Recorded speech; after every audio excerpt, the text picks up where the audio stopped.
Good morning, everyone. Buenos dias a todos. Welcome to the 35th teleconference of the WMO Coordination Group on Satellite Data Requirements for Regional Associations 3 and 4.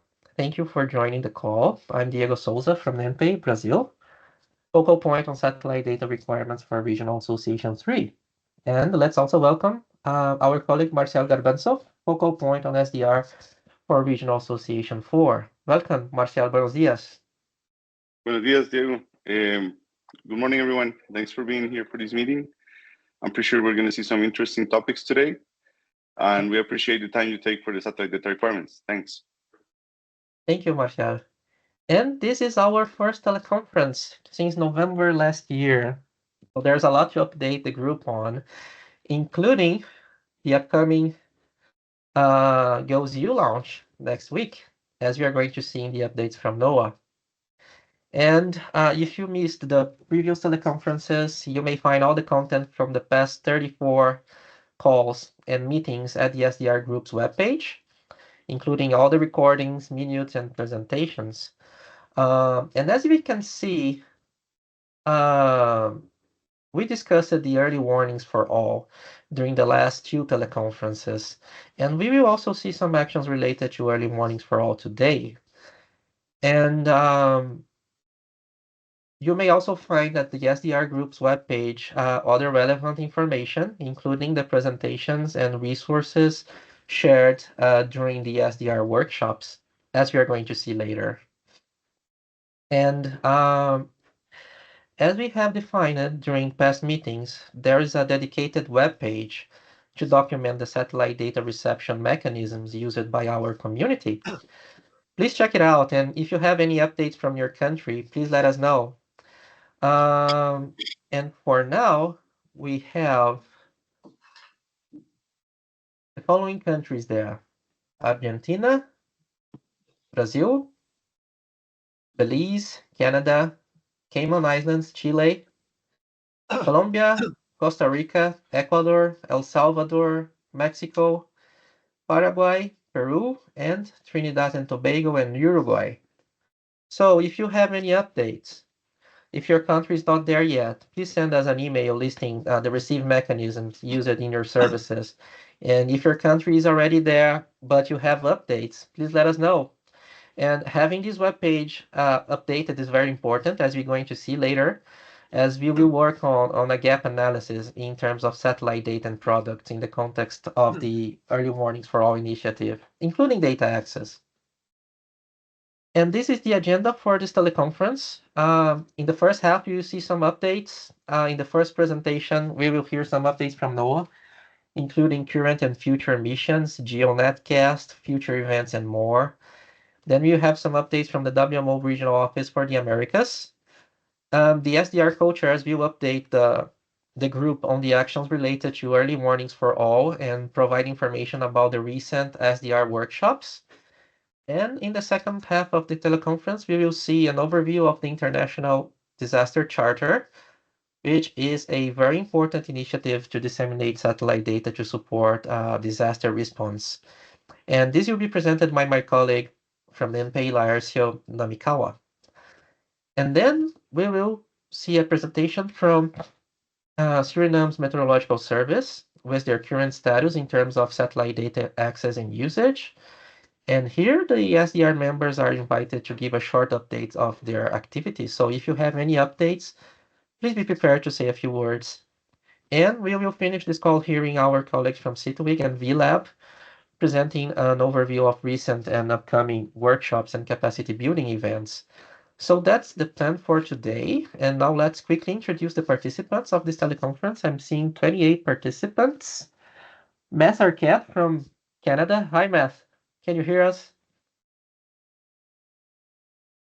Hi, Diego. How are you? Here. Hi, thank you for joining. Thank you. Carol Alley from Trinidad and Tobago. Hi, Carol. Hi, good morning, everyone. Glad to be here. Thank you. Bernie Connell from Sierra. Hi, Bernie. Hello. Yeah. Hey. I was looking to see if my mic was unmuted, and good to see everybody. Thank you. Daniel Villa from WMO's Regional Office for the Americas. Hi, Daniel. Hola. Hey, how are you? I apologize, my internet is not so good as expected. We don't have internet in the office, so I'm using my cell phone. So I apologize for that. Okay, no problem. Dwayne Scott from Belize. Hi, Dwayne. Great to have you here. Hi, everybody. Thanks for having me. Good to see everybody. Thank you. Edison Cruz from Ecuador. Hola, Edison. Hi.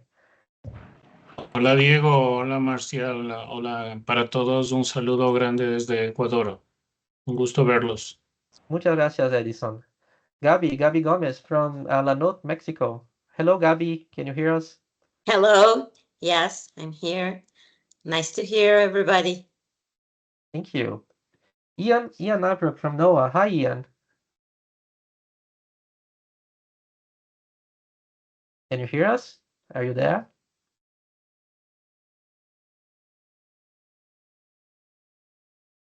If not, maybe he's John, having some issues. yeah, maybe he's having some technical issues with the mic. We also have John Cornicelli, GeoNetcast America's manager. Hi, John. Hey, how's everybody doing? We'll talk to you guys later. Thank you. Jorge Chira. Hola, Jorge. From Senami, Peru. Hola, Diego. Un saludo para todos. Nice to meet you, everybody. We also have Catherine Schantz from NOAA. Hi, Catherine. Good morning, everyone. Nice to be here with you. Thank you. Kathy and Caesar from CIMH. Hi, Kathy. Good morning. Hola, everyone. It's nice to be here. Thank you very much, Diego. Thank you. Kenneth Kerr from CMO. Hello, Kenneth. Can you hear us? Hi. Good night, good day, good afternoon, wherever you are. Thank you. Thank you for joining. Yeah. Lorenzo Casmani from Suriname. Hi, Lorenzo. Oh, hi, Diego. Hi, everyone. Thanks for having me. Hola, Martin Runa. Hello. Hola a todos. Hi, everybody. Thanks to the co-chairs for organizing this meeting, and it's great to see you all. Thank you. And Monica Toririta from NOAA. Hi, Monica. Hi, good morning, everyone. Happy to join you this afternoon. Thank you, Monica. Sherry Morris. Hi, Sherry. Good morning, good afternoon, good evening. I'm looking forward to this meeting. Natalia Donahoe from WMO. Hello, Natalia. Hola, buen dia. Good to see you, friends. How you doing? Oriana Vilar from NOAA. Hello, Oriana. Hello, everybody. Hola a todos. Good to be here. Thanks. Gracias. Sergio Ruiz from Colombia. Hola, Sergio. Hola, buen día para todos. Good morning. Steve Goodman. Hi, Steve. Hey, good morning. Morning. Stefan from NOAA. Can you hear us, Stefan? Yes, I can hear you. Hello, Yeah. everyone. Happy to be here. Thank you. And Venantius. Hi, Venantius. Can you hear us? No. Yes, I could hear you. Good morning from St. Lucia. Good morning. William Abarca from El Salvador. Hi, William. Hola. Diego, hi everyone. ¿Todo bien? Nice to meet all of you. Todo bien, mucha lluvia, pero todo bien. Excellent. And Zoya Andreva from WMO. Hi, Zoya. Hi, everyone. Nice to see you all. Have a good meeting. Thank you. Thank you, Zoya. Thank you, everyone. I think we have introduced everyone on the call, I think. We really appreciate your participation. Now let's see our first presentation, the updates from NOAA. And your questions are welcome and very important. And if you're from Spanish-speaking countries, you would like to comment, but doesn't feel comfortable to do it in English, you may comment in Spanish and we will do our best to translate. Ahora vamos a la presentación de NOAA. Y vuestras preguntas y comentarios son muy bienvenidos y muy importantes. Pueden hacer las preguntas y comentarios en español y haremos lo posible para traducir las preguntas y respuestas. You may use the chat window to make your questions. Pueden usar la ventana de chat para hacer vuestras preguntas. And now let's invite our colleague Oriana Vilar Senior International Relations Specialist from NOAA. Hi, Oriana. Welcome, and thank you for your availability for this presentation. This is very important for the community. Bienvenida, and you may share your screen.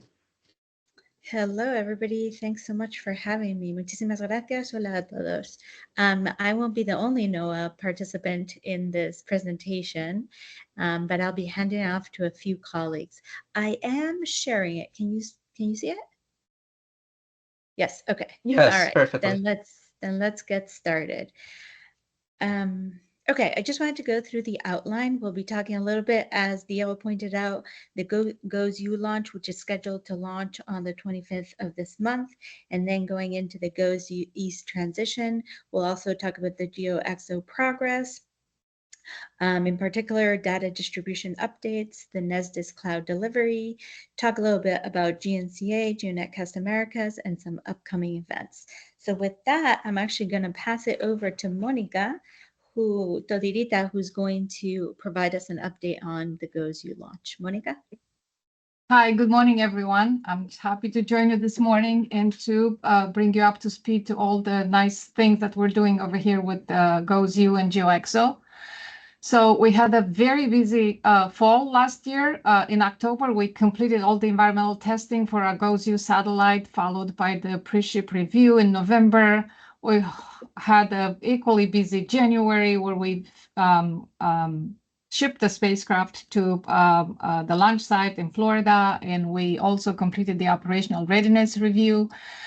As you heard before, we have the plans to put GOES-U into operation as GOES East, assuming a successful launch. The spacecraft is already fully loaded and encapsulated at the SpaceX hangar. The rocket is in the process of being built as we speak, and we eagerly awaiting this June 25th date. The GOES East decision is mostly driven by the fact that we want to put into the operation this compact coronagraph that will observe the coronal mass ejections. And we're hoping to make available the first public image from the ABI instrument around August. And in the next slide, I will go over the transition plan for the GOES East satellite. As you can see on the left column, GOES 16 right now is operating happily at the 75.2, and will do so until about March 17, 2025, when it will start nudging towards the 75.5 west location. Meanwhile, on the right column, the GOES 19 satellite, once we launch, the GOES-U will become GOES 19, will start their PLT, and will release the first public image, turn the GRB on. We're going to conduct all the handover readiness review, the pre-drift checkout, and then around the same time, March 17, GOES-U will start drifting towards the 75.2 position at about 1 degree per day. The satellites will be in the co-location configuration for a couple of days around April 1st, and then we're going to turn off the instruments on GOES 16, turn on the instruments on GOES 19, and we hope this will be just a minimal outage to the users, maybe about 10 minutes, and we also hope it'll be very transparent to them, possibly just configuring for a new satellite ID. HRIT is going to transition with the GRB and the DCS at the same time, and we also expect the OSPO GRB, HRIT, MWIN, and DCS program managers to communicate these plans directly with their user, often in the months leading to this transition. Like I said, we hope it is seamless to the users. Next, I will go over the GeoXO progress. GeoXO, as a reminder, GeoXO stands for Geostationary Extended Observations. This is the satellite series that will follow GOES-R. We extend observations to ocean and atmospheric monitoring. As you can see on the bottom, the list of instruments that will be manifested on this mission. We also added a sounder We continue the environmental communication services. This series of 6 satellites will operate in a constellation of 3. In the east and west location, we're going to have an imager, lightning mapper, and ocean color, while in the central location, we plan to manifest the sounder, the atmospheric composition, and possibly a partner payload. The status of the program is we completed the phase A efforts, which were very informative to refine our requirement and also prepare the industry for the proposal phase. The phase B-E implementation started. L3Harris was selected in March of 2023 to be our developer for the imager. BAE was selected to build our sounder instrument in September of 2023, and we also, hot off the press, just in May, we announced that BAE also will develop the atmospheric composition, and recently it was announced that they will also develop the ocean color instrument. So we have 2 more procurements in progress, the spacecraft, which we hope to announce imminently, and the lightning mapper, which we hope to possibly announce in August. Next, I will go over the GOES RA-ABI versus the imager instrument. There will be an enhancement. The GXI architecture is based on the ABI heritage. However, the imager will be an 18-channel visible through infrared radiometer spanning from 0.47 to 13.3 micrometers. It'll be similar to ABI, but will incorporate 2 more bands, the 0.91 and 515 water level bands, which will help a lot with low-level water vapor and possibly mid-level turbulence. As you can see on the right, we have enhanced resolutions for some of the channels.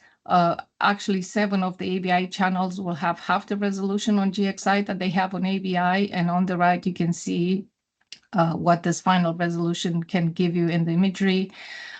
We plan to operate it similarly to ABI with full disk imagery every 10 minutes, super regional CONUS every 5 minutes, and mesoscale every 30 seconds, and obviously observations to meet the image navigation registration requirements.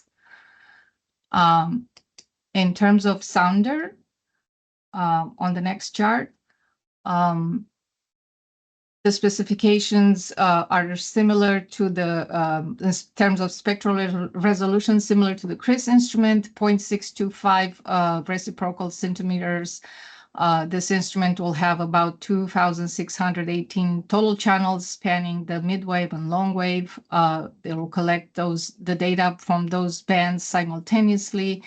The big difference here, this will be a dispersive grading technology instrument. It's not an interferometer like most of the sounders that exist today. The slit is oriented north-south and projected into the field of regard.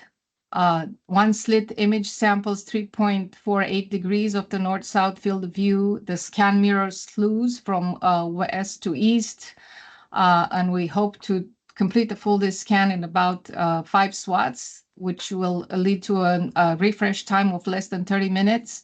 And that will include the star looks, the calibration and housekeeping also necessary for the INR, and other scan patterns are possible within the hourly full disk. We can interspace super regionals and mesoscan. And like I mentioned before, this instrument will be built by British Aerospace Engineering, formerly Ball Aerospace. They were recently acquired. In terms of our next instrument, the lightning mapper, which is currently in competition right now, we will continue to provide lightning detections observations in GEOs to help with the spatial extent of the total lightning flashes, both intra-cloud and cloud to ground. This temporal resolution from GEO allows to track each lightning flash within a specific storm cell, and this will help with warnings of potential tornadic activity. Similar to the GLM instrument on GOES-R, the optical telescope will be tailored for the observation at 77.4 nanometers with a high frame rate and detector read rate. As you can see, the specifications below, we hope that some of the designs that we've seen will exceed those. So the instrument developer is not selected yet, but we're confident that some of them might exceed some of these requirements. And our atmospheric composition instrument is a hyperspectral imaging spectrometer with the objective of providing trace gas measurements from the Earth's atmosphere. Is intended to help with the operational data for air quality and pollution. The coverage area extends to Conos, southern Canada, northern Mexico, and the Caribbean, where the major industrialized area are. And this will help with hourly inputs for the national air quality, hazard, and fire forecasting capabilities and warning. It has a spatial resolution of 8 by 3 square kilometers at nadir that will help resolve all the pollution sources, pointing to cities, highways, corridors, oil and gas fields, fire and power plants. This hourly refresh rates will capture the diurnal variations in emissions and photochemistry. You can detect episodic events like fires and volcanoes.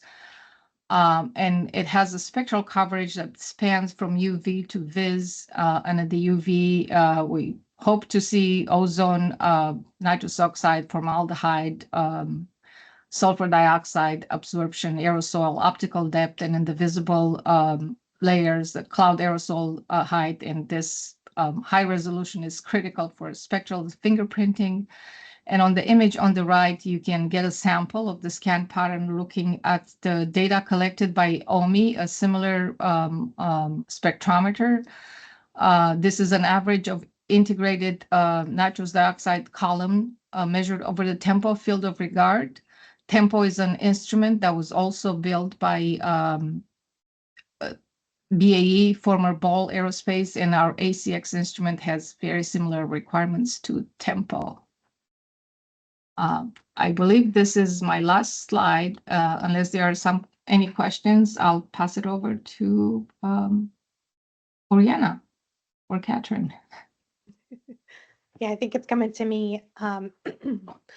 Thank you, Monica. I think that was I'm super excited to see all of the great things when we launched GeoXO, and I hope to see you down at GoesU launch next week, right?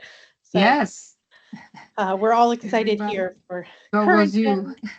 yeah, and all of it. So as we move to the GeoXO timeline, we are, from a NOAA perspective, rethinking our concept of operations. So we do a lot of rebroadcasts today.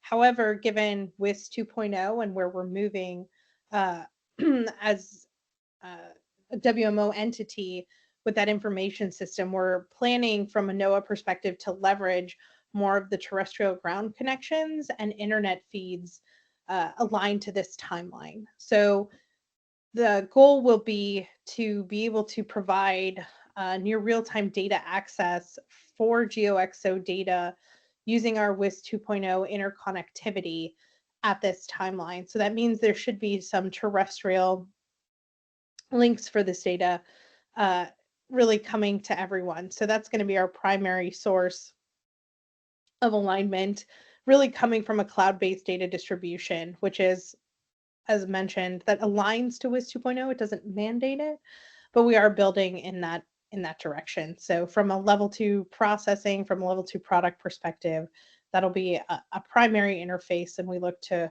work with you all to prepare for those timelines as well. So in the middle of this diagram, you see this cloud box called NCCF.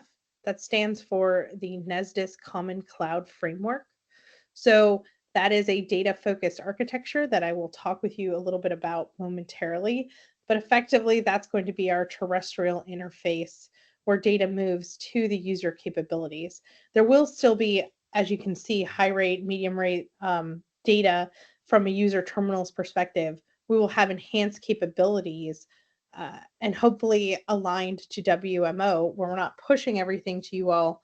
You can sign up with the NESDIS Common Cloud Framework to get a message in a queue of when data is available, leveraging cloud. So again, working with you all on updates to our capabilities over that time.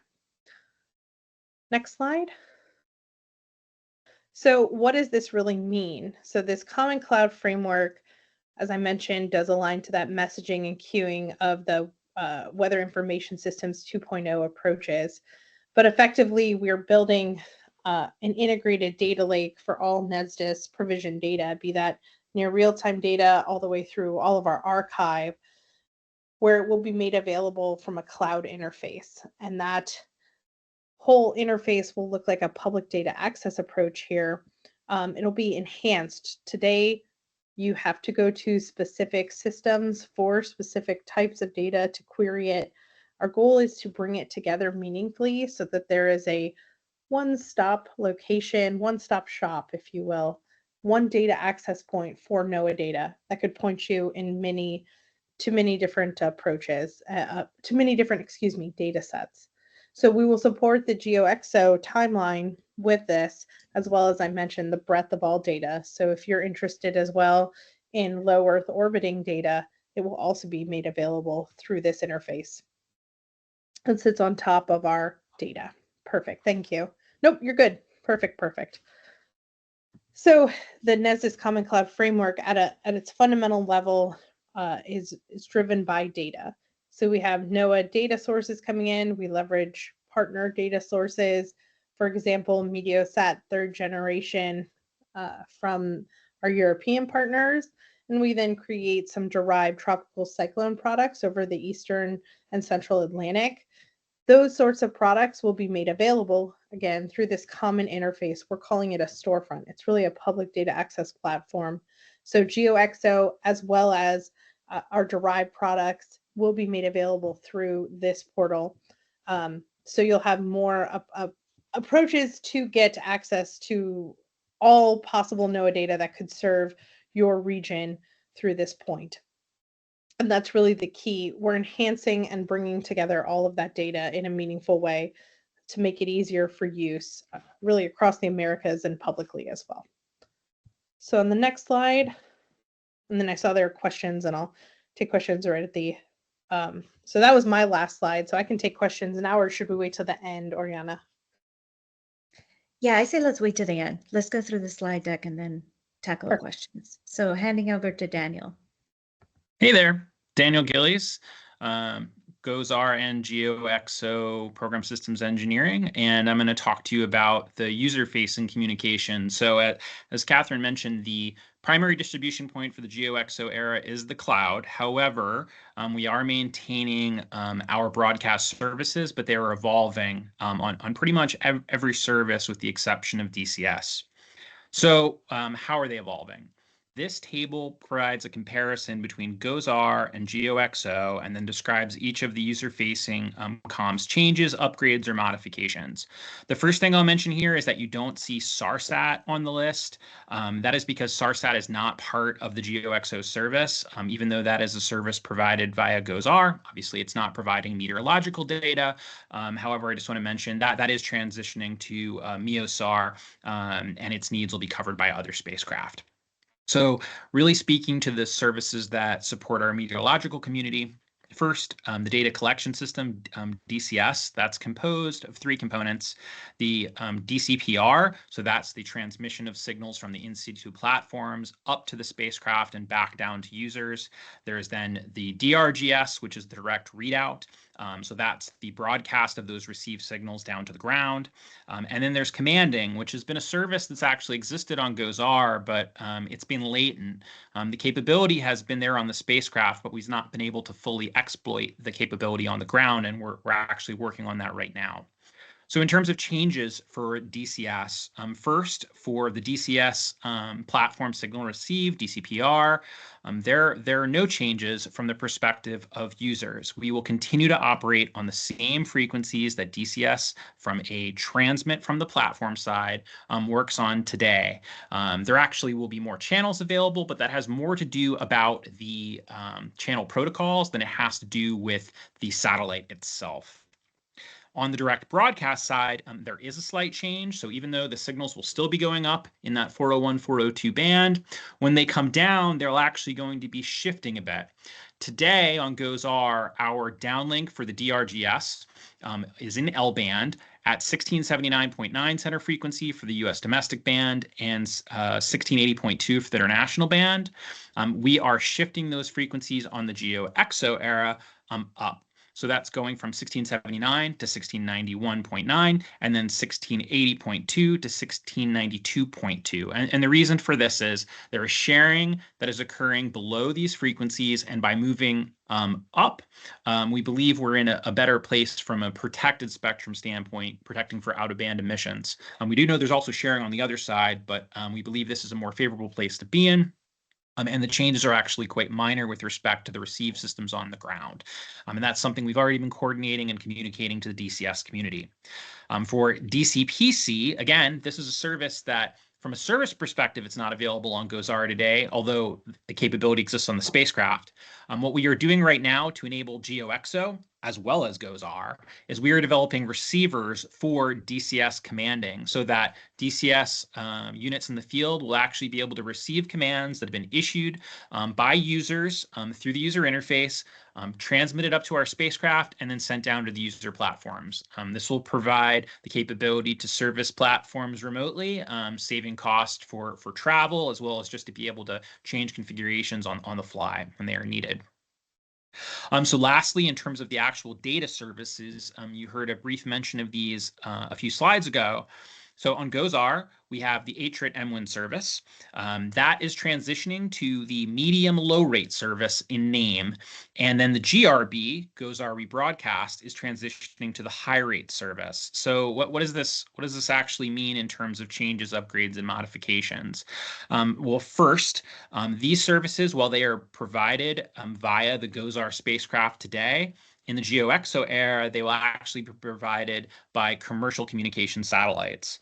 So while the cloud will be the primary egress point for all of our data on GeoXO, there will then be a handoff to a commercial communication services provider who will provide broadcast services similar to these services, but actually at higher rates, with both services moving up in bandwidth, with the medium low rate going from 400 kilobits per second to 1 megabit per second, and then the higher rate service moving up from 31 megabits per second to 50 megabits per second. And this is to account for the increased data flow on the service. One of the things that this really means is that from a change perspective, it is highly unlikely that we will be able to provide the service in L-band. So we have been starting communication early, been trying to get this message out to as many communities as possible, to say that the L-band receivers that we utilize today are likely not going to be the receivers that can be utilized in the future. And I have some examples of these that I'll show you as we're likely to transition to KU or C, depending on commercial availability. Footprint will be another consideration. Today, the ATRIT MWIN and GOES-R rebroadcast are quote unquote hemispherical services. So they go down to a 5-degree elevation angle with no gaps in that cone of coverage. When we go to commercial service providers, we're talking about leased beams and patterns that may result in the need to tailor based on what is commercially available. Right now, we're working through collecting as many user inputs as possible to help shape those procurements, which will not occur until later in this decade as we get closer to GeoXO launch. Go to the next slide. So I just wanted to provide a quick example of what this means in terms of transition. So I can talk a little bit more about it here. First, with ATRIT MWIN, which again is going to be considered the medium low rate service on GeoXO. On the left is an example of kind of the range of the current receive systems from the antenna side, everything from quote unquote professional systems, if you will, that you can buy commercially, but somewhat more costly, but also with larger antennas and just greater capability, all the way down to extremely low cost solutions like shown to the right of that. That's a $200 receiver that's capable of receiving ATRIT MWIN. Where could this transition? So I have examples here, and don't consider any single one of these to be exactly the way it's going to be. They are literally just examples. It is likely that the ATRIT MWIN service will transition to something that looks like UMetcast in some shape or form, and that's to say the same with the GRB. Again, using either KU or C. We have not made a determination. All options are on the table, and it's going to be driven by our users. So there are just some examples here from really the size of the antennas on the UMetcast side, which is an example that we are working to, as well as on the GNCA side, which many of you are already familiar with and which John is going to talk to you more about in a second. Just to close on the GRB, same thing. In some ways, the GRB equivalent service will become more accessible. A GRB receiving setup today is a costly endeavor with a very large antenna. We expect that you're going to be able to receive these services. For GRB, it'll likely be on KU, but we're exploring all available options with our 50 megabit per second service. So there are examples on the right of what these services could look like. But again, we're in the early stages of conducting user engagement, capturing our user requirements, and making sure that the service we provide meets our user needs. Next slide. So to close for my section, this is simply the GOES-R to GeoXO flyout chart. There's a lot on this chart. So just to give you a really quick rundown, starting from the top, you have our existing GOES 16, GOES 17, and GOES 18 spacecraft, and then you can see GOES-U, which will become GOES 19, shown as the fourth bar. As we then move to the GeoXO era, you see our two imager spacecraft, GEO I-1, GEO I-2, that's east and west, although not necessarily in that order. And then at the very bottom, you see GEO S1, that's the sounder. So you can tell from this slide what the order of launches is. I am not going to read every bar. This is here for your reference. Just note that there are launch and early orbit phases and then operational phases shown in each bar with a key at the very bottom.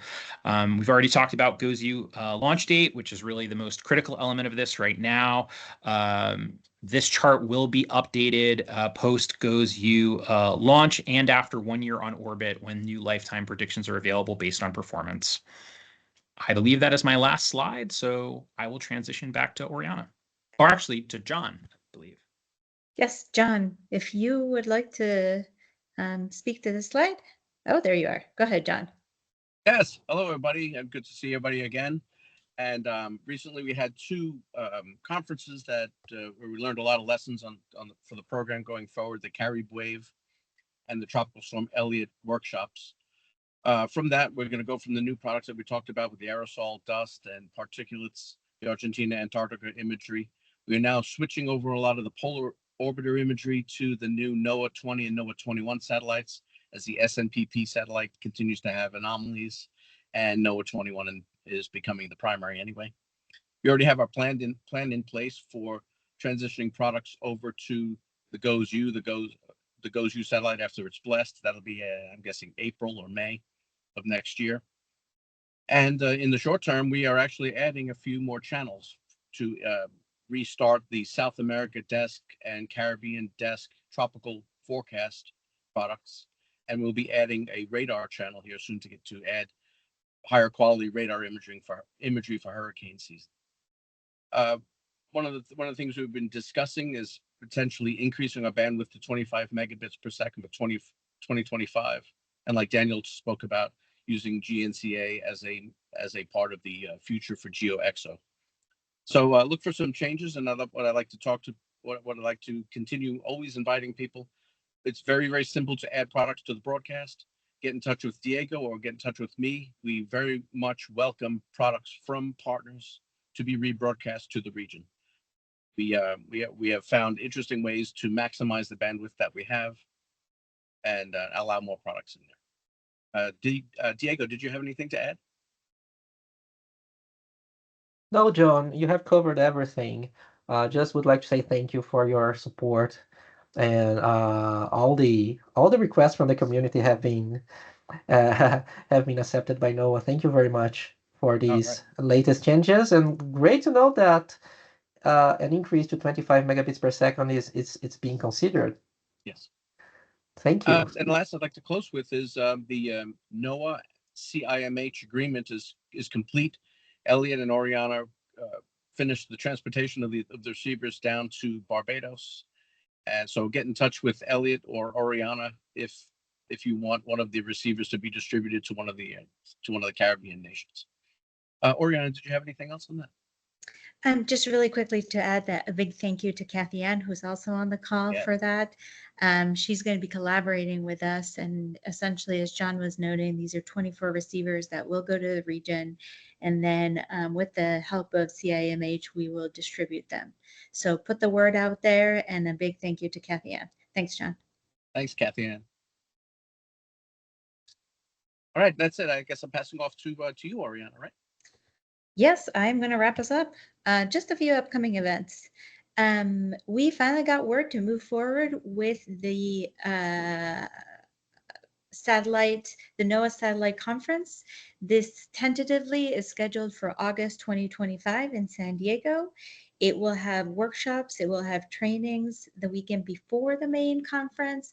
We are still really talking about initial planning and preparation.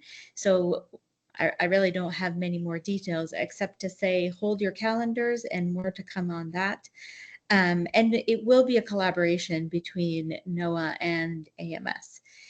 And then the other quick update is that the beginner's guide to the GOES R series data version 1.2 has been revised and released. I can include the link directly in the chat.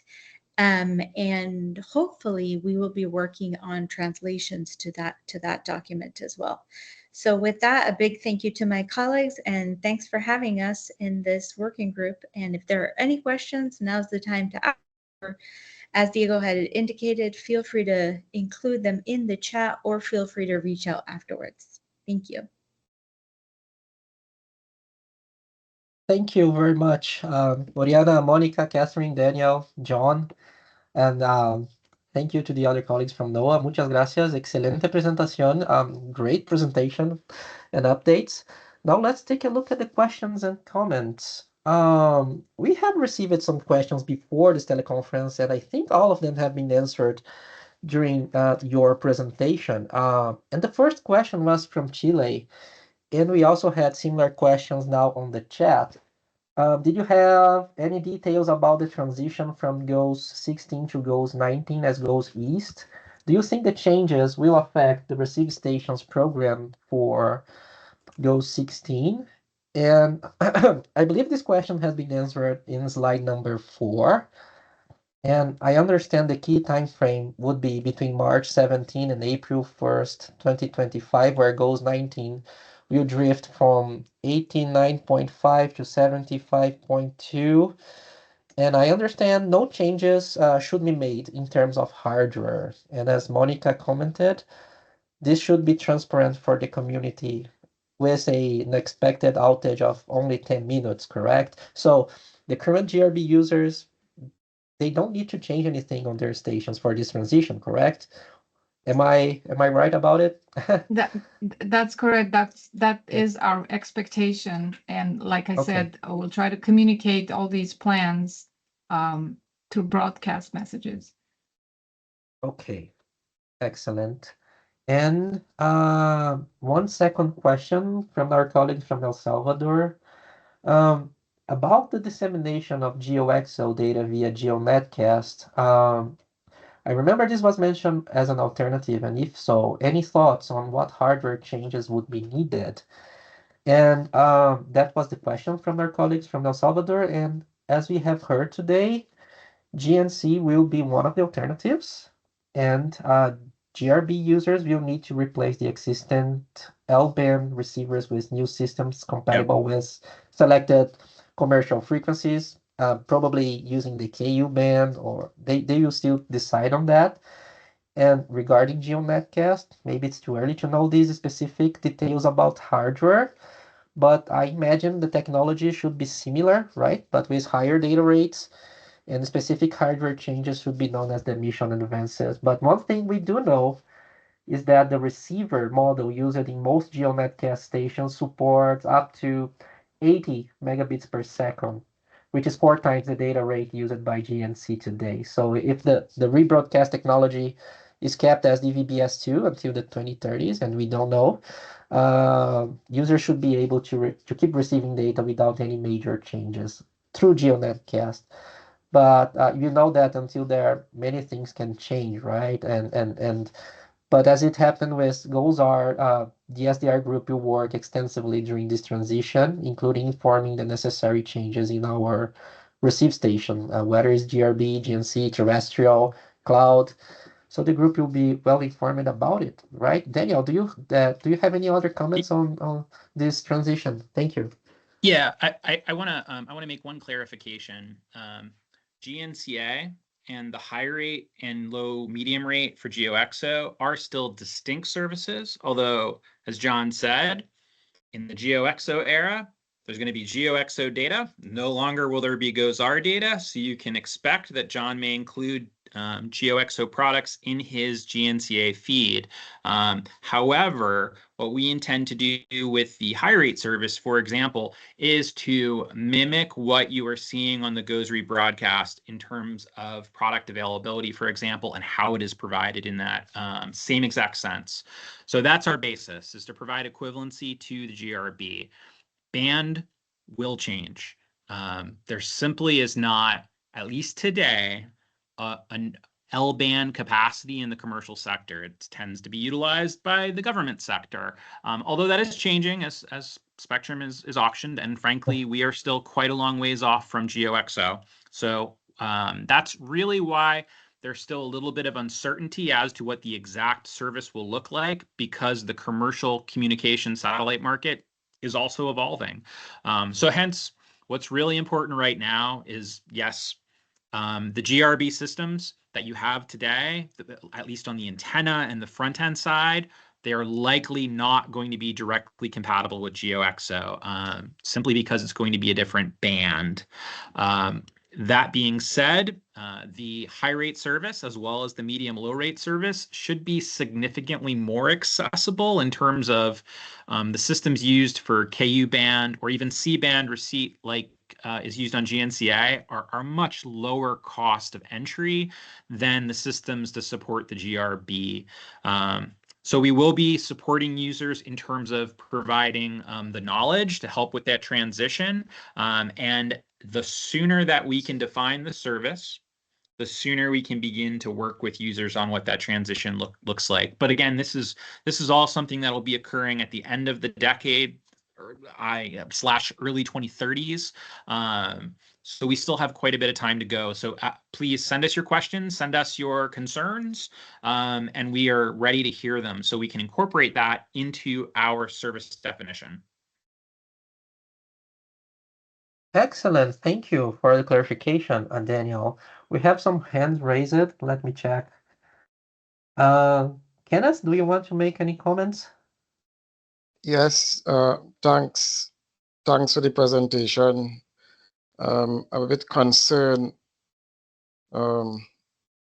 based on Daniel's response with respect to the compatibility of GeoX, and 7 years, 8 years is not far away. And my concern is that we have members, small island Met services, who are now procuring GRB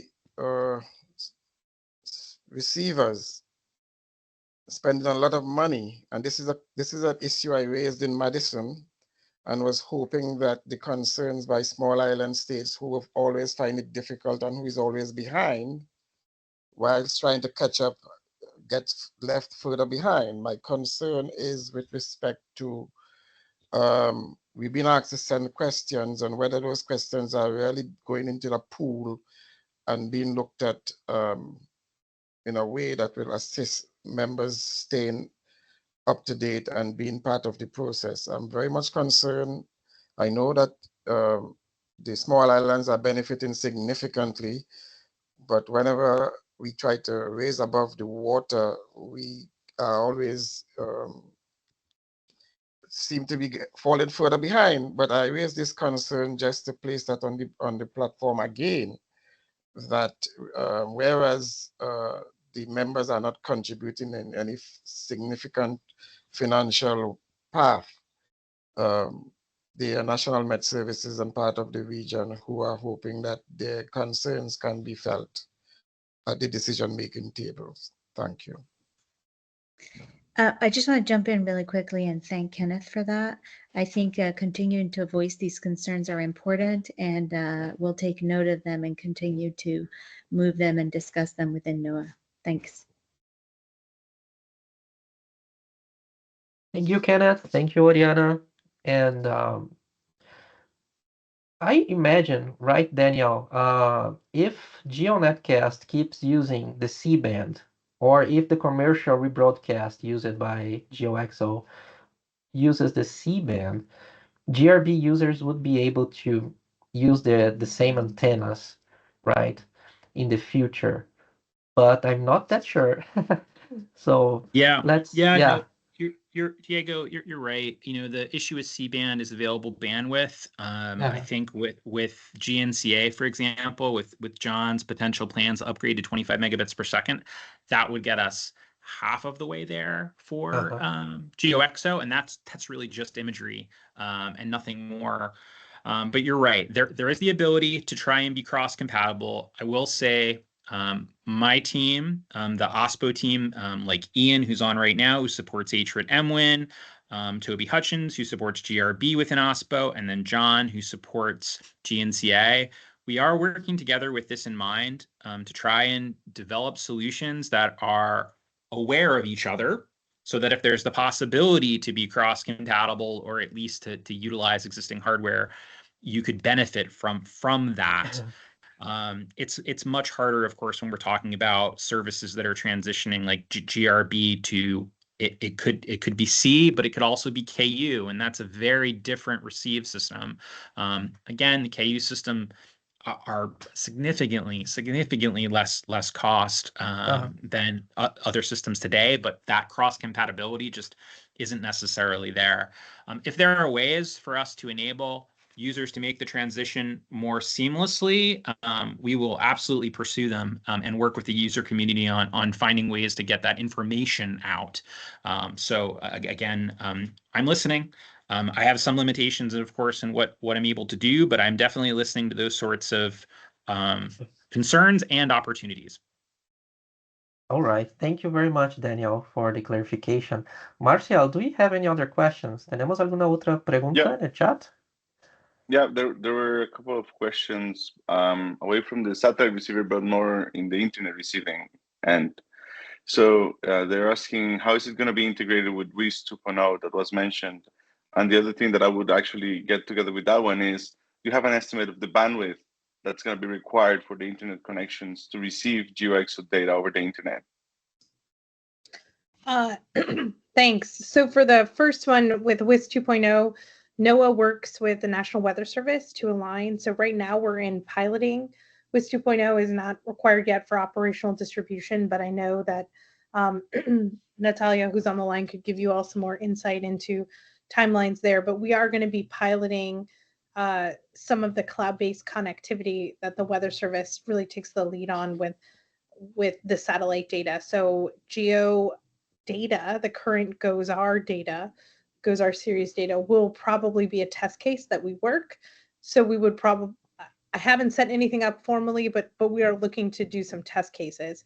In terms of bandwidth, it's a different paradigm. So I don't know how to exactly answer that question for you, because we can give you data rates for all of the flows of data, expected by each of the satellite sensors. However, it depends on what you as a member of the WMO, as a country, want to pull. So right now we broadcast everything, right? And we have agreed upon sets of data that are being broadcast. All of the GeoXO data will be made available, and you can subscribe to, let's say, you want 2 of the bands from the imager. You can subscribe to that, and that will only be the data that pulls down on your network. If you want to subscribe to everything, it will require significant bandwidth, right? So the challenge is it's a different concept of operations for how we support this, because it's really up to each individual island or country to subscribe and align their bandwidth accordingly. But we could help you do that calculation. We know how much data is coming from the instrument at each band. what that would be for persistence, I think is something we can certainly work with you and get ahead of for what that looks like. You subscribe to what you need from the NOAA side. Did that help? Yeah, I'm not trying to. I mean, it would be good to have some numbers so we can run some estimates for the members. If you could provide those eventually, that would be great. Yeah, I think that Monica can help us provide some of the sensor volumes of data, perhaps if we can by channel or just a split there, and then we can do some calculations. If you can help with that, Monica. Oh yeah, absolutely. I'll Thank take you. an action. Yeah. Thank you so much. Great. That was a great question. We will have 2 bands more, and 9 bands will double the resolution. So I imagine something around 4 times what we have right now. But yeah, we will appreciate some estimates in the future. Thank you. Do you have any other questions, Marcelo? Kenneth's got the hand raised, and Natalia, I think so. Oh, okay. Yeah. Go ahead, Kenneth. Yeah, thanks again. I'm just wondering if it's too early to provide members with some kind of information for planning cycles in the Caribbean. We are very much, our planning cycles take on longer time scales than elsewhere. So the Met Services would need information way ahead of time if they are to actually get some kind of plan in with respect to satellite improvement and updates and procurement. Given the 7-8 years ahead, and changes could be significant for our National Met Service, who has a GRB antenna.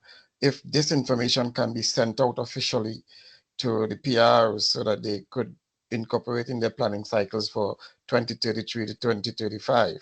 I keep reminding that the time may look as though it's long, but it's short for planning cycles where budgetary constraints exist in the region.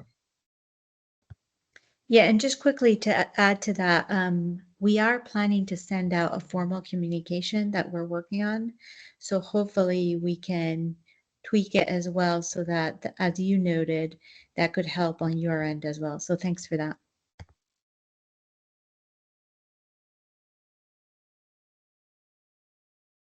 Go ahead, Natalia.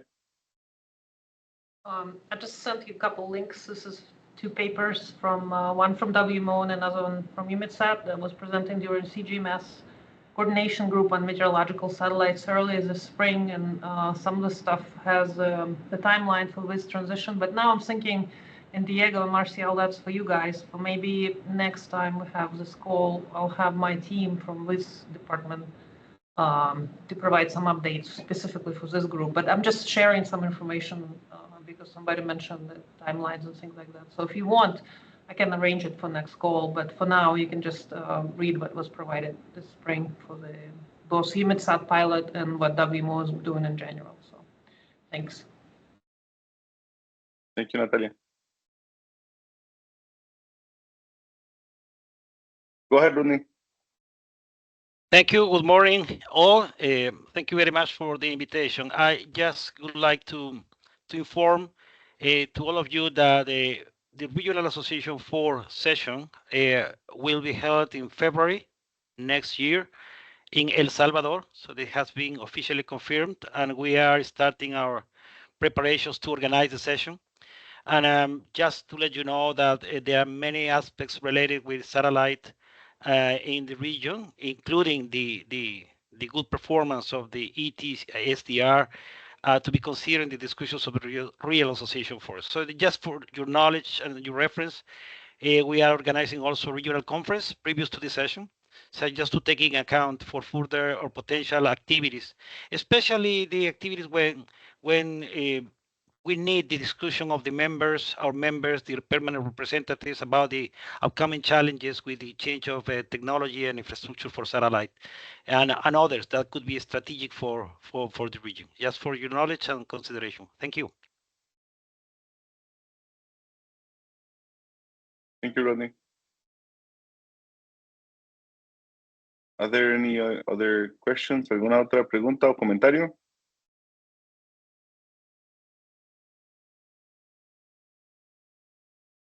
No.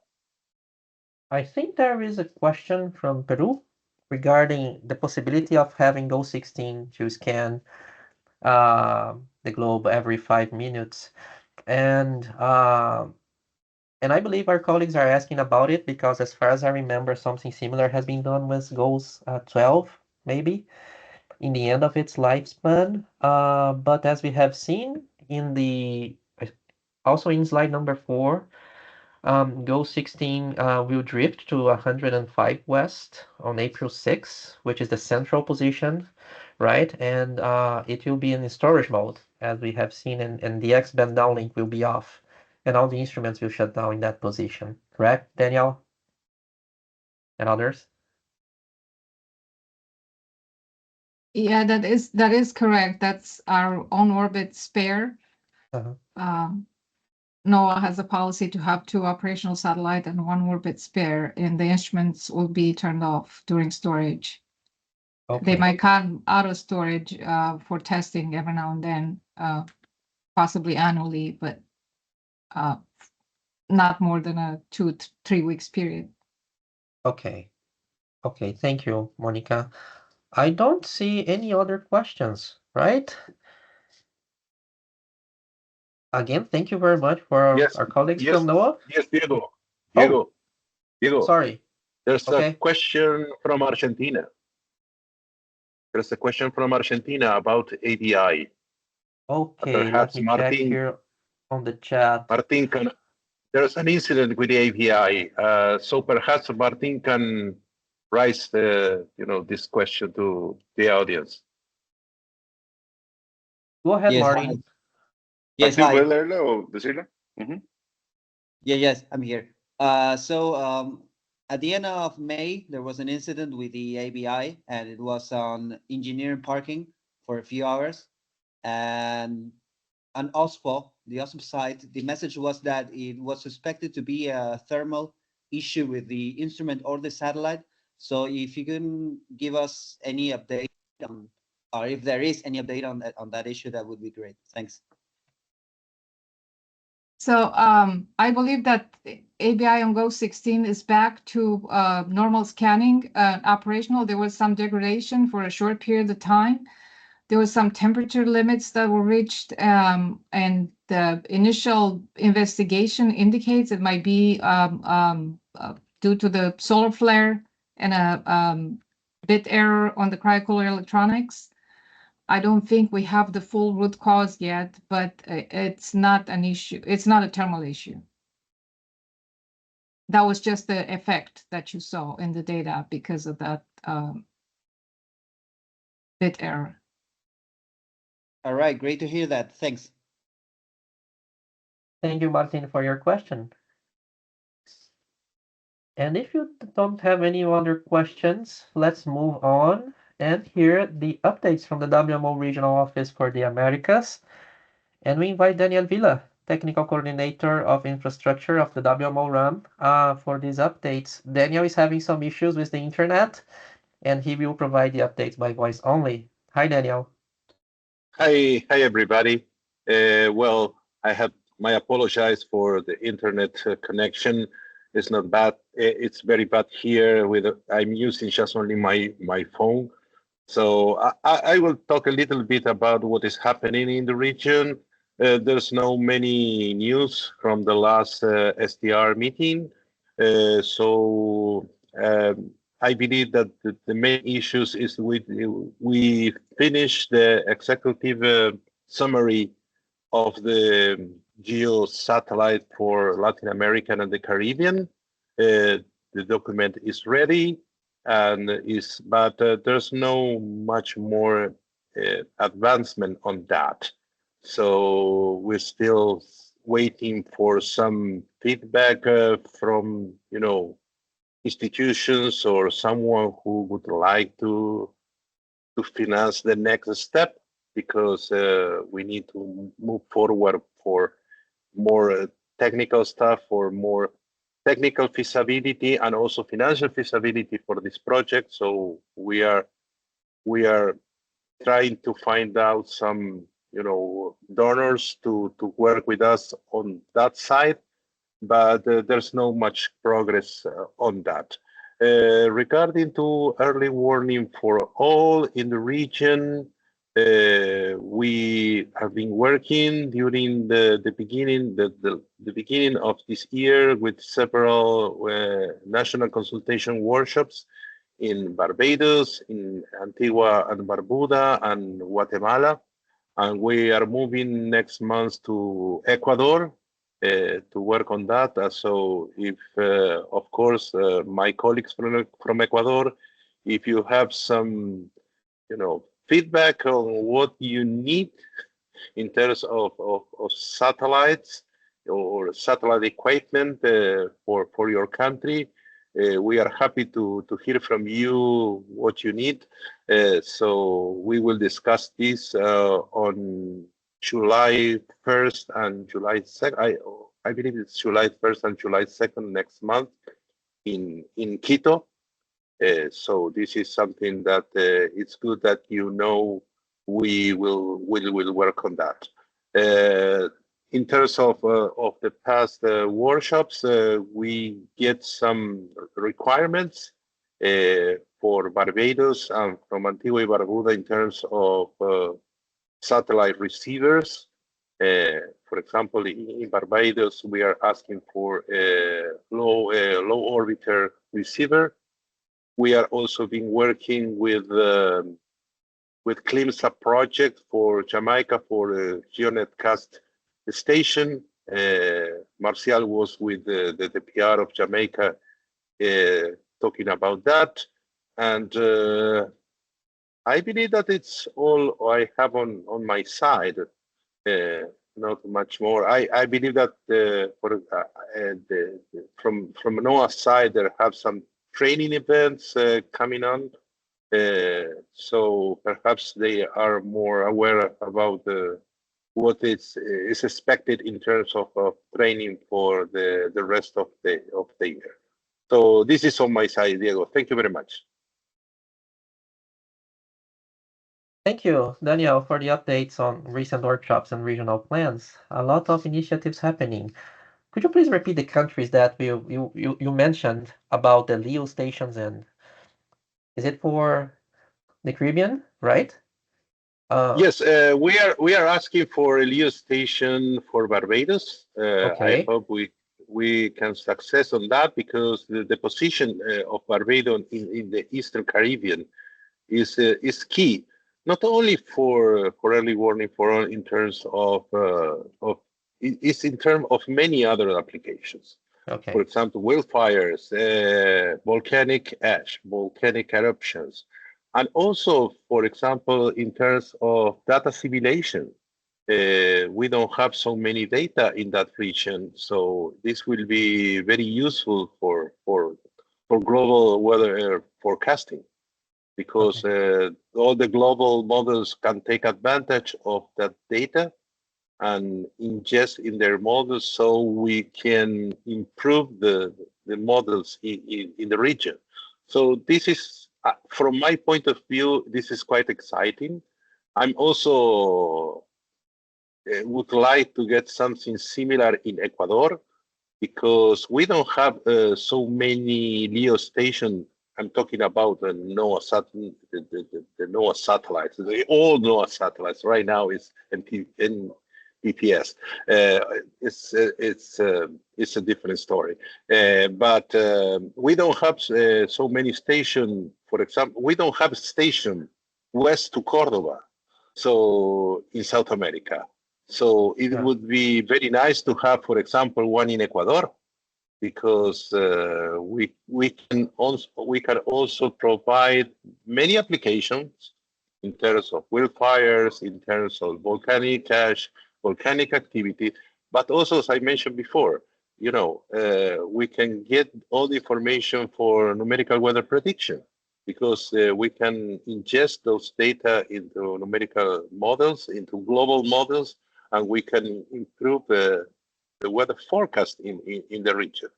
So I would like that my colleagues from Ecuador would like to move forward with this proposal to get a LEO station in that region, because it would, from my point of view, it would be very useful. Great, thank you, Daniel. Very exciting news. Marcial, do you have any other questions for Daniel? No, no veo ninguna. Okay, okay. Muchas gracias, Daniel. Moving on.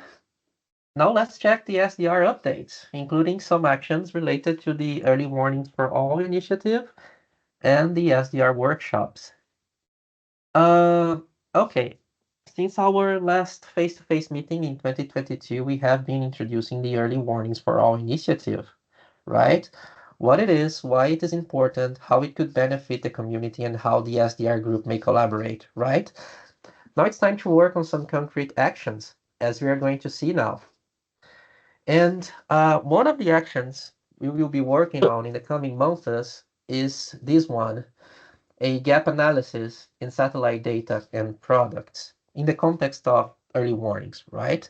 Una de las acciones en la que trabajaremos en los próximos meses es esta, un análisis de las lagunas en los datos y productos de satélite en el contexto de la iniciativa Early Warnings for All. But what does that mean exactly, right? And it means that as a group, we need to identify the following things.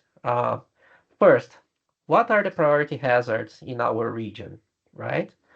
Two, which satellite products could be used to monitor these priority hazards?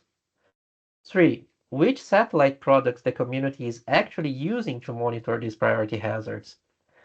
Four, with this information, work on a gap analysis in terms of data access and training.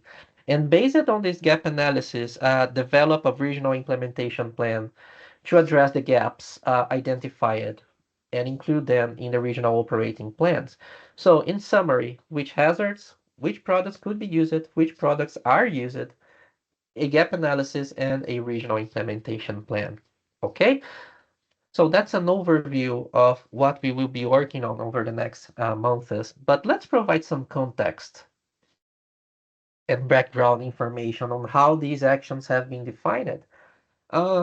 It all begins with the decisions from the WMO Congress and Executive Council, and here we have some of the resolutions related to early warnings for all, including identifying activities to address urgent needs in building multi-hazard early warning systems, and to incorporate these activities into our work plans. Also, all the relevant activities from different commissions should be consolidated under the Early Warnings for All umbrella. And that is why the SDR group, which is led by the SDR focal points, which works under INFCOM, will work on these actions. Okay? And as we have presented in our last teleconference, among the actions already carried out, we have the pillar number 2, rapid assessment. And as we have seen, pillar 2 is the observations and forecasting pillar from Early Warnings for All, which is led by WMO. And the purpose of this assessment was to inform the planning stages of Early Warnings for All and identify areas of capacity gaps, with capacity gaps. It has been distributed for 30 countries, selected by the UN for coordinated assistance, and it was structured along the 7 elements of the hydromet value chain, including the use of remote sensing data, which is what the SDR group is all about. So, among the priorities that has been identified for the short-term actions, we have floods, droughts, tropical cyclones, and thunderstorms, right? And these priorities that have been identified are largely based on the results of this rapid assessment. And if you want to take a look at the results of this rapid assessment, among many other information in an interactive way, WMO has published this Early Warnings for All dashboard. And we will send you this link on the chat right now for you to take a look here. And in this dashboard, we have this, right? We have the progress of this initiative. We can check the global indicators, the implementation indicators, and the Muse country capacity. And if we click here, we may select the country among the 30 priority countries. And let's select, for example, Barbados from RA4. And here, we may check detailed information on the capacity for monitoring and forecasting for this particular country. And that's based on the data submitted by WMO, to WMO, sorry, by their meteorological services. And for RA3 and RA4, for now we have Antigua and Barbuda, Barbados, Ecuador, Guatemala, Guyana, and Haiti. And Trinidad and Tobago also answered this rapid assessment, and the information should be there soon.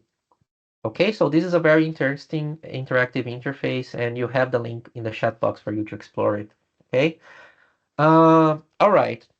And among the priority activities of INFCOM from this document, document 7.1, we have two particular actions here that are directly related to our activities of the SDR group, including 1.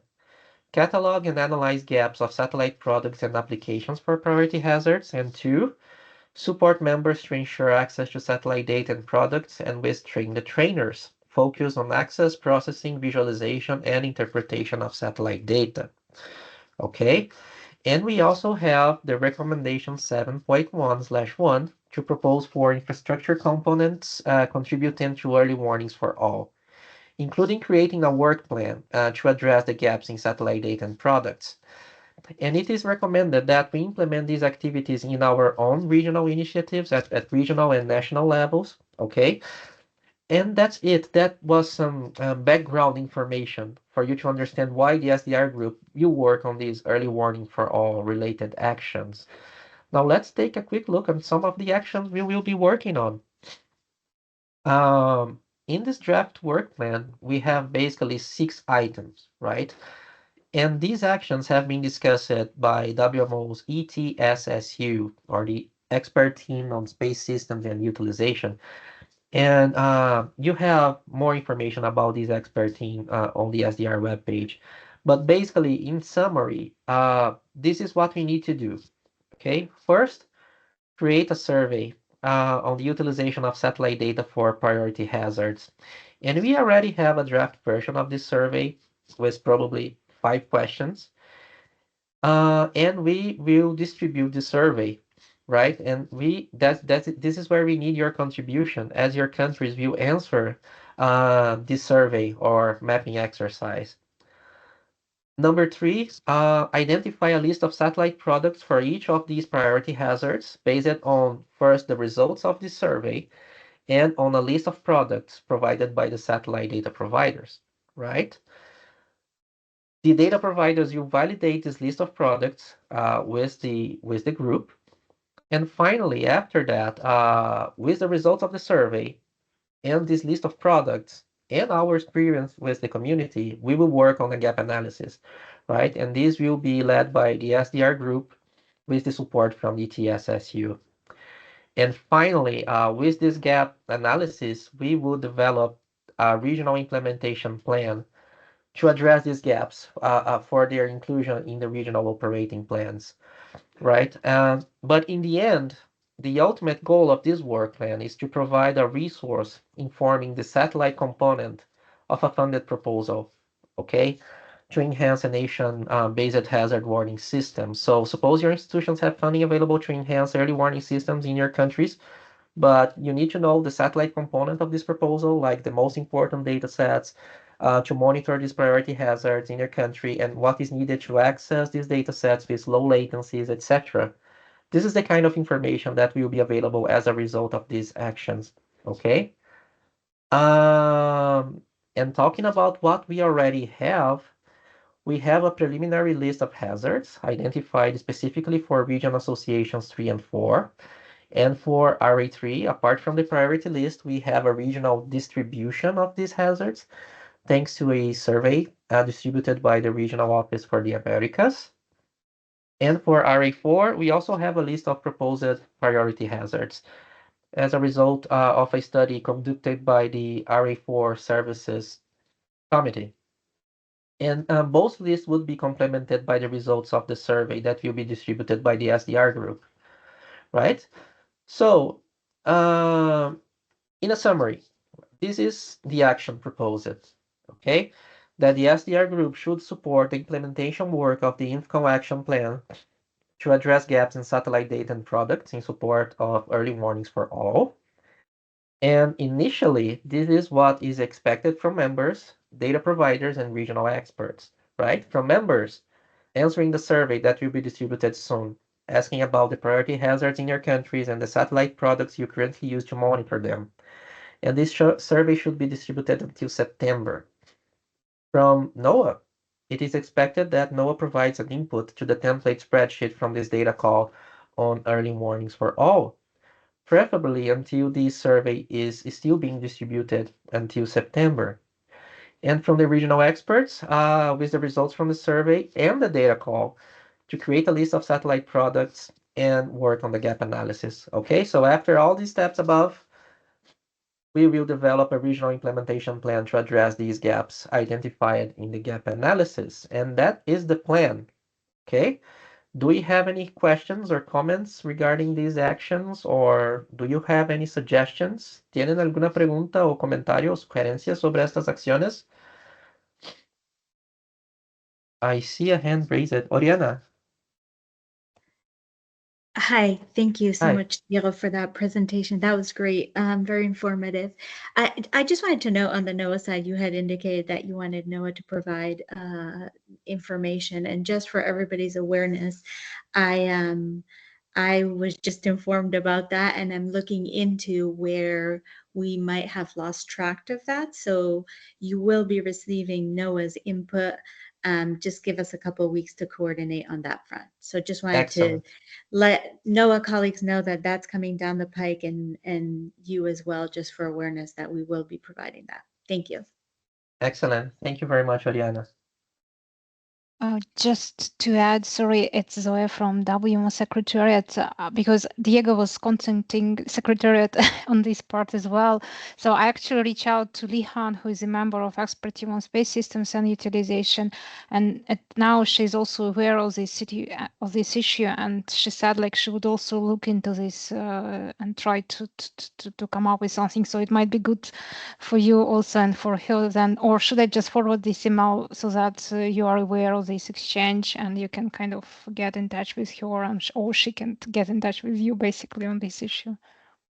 The initial request was circulated through CGMS mailing list and was the request went through the heads of the institution, basically organization. So I will forward it to you so that you are aware of the exchange.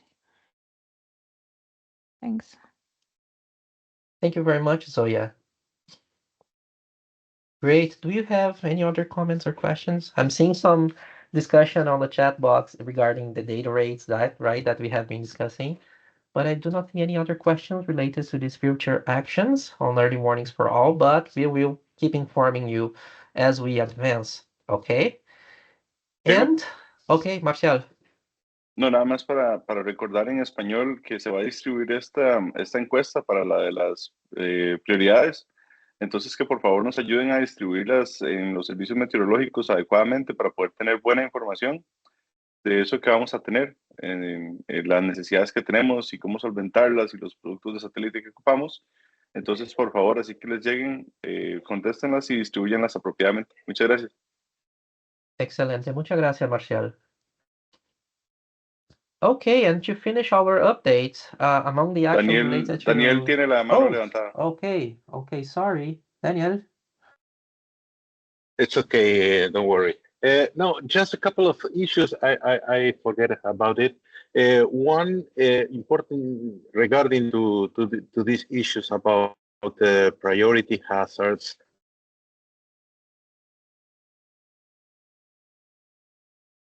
I can't hear Daniel. The last period, it would start conversation with INPE to become the regional specialized center for nowcasting. This is quite important. I know that INPE is working on that. So this is something that will benefit all the members with a new product about satellite-based rainfall and nowcasting. So perhaps Diego can add something about that, but I believe that this is quite important because this will be one of the regional specialized centers of WIPS. The WIPS is also inside the infrastructure. And the second one related with that, this month we will start conversation in Central America to work towards the severe weather forecast program. And of course, this program could be benefit of these satellite products.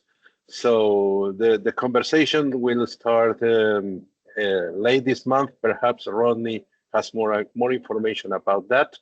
But these two issues are at some point related, and we expect to continue on that during this year and the next one.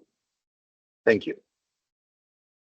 Thank you, Daniel. And regarding INPE becoming a regional specialized center of nowcasting, last April we had a meeting with Mr. Atta Hussein, as far as I remember, to discuss this possibility. Yes. So things are advancing. Slowly, but they are advancing, right? And that would be great. And we will keep the community informed as well.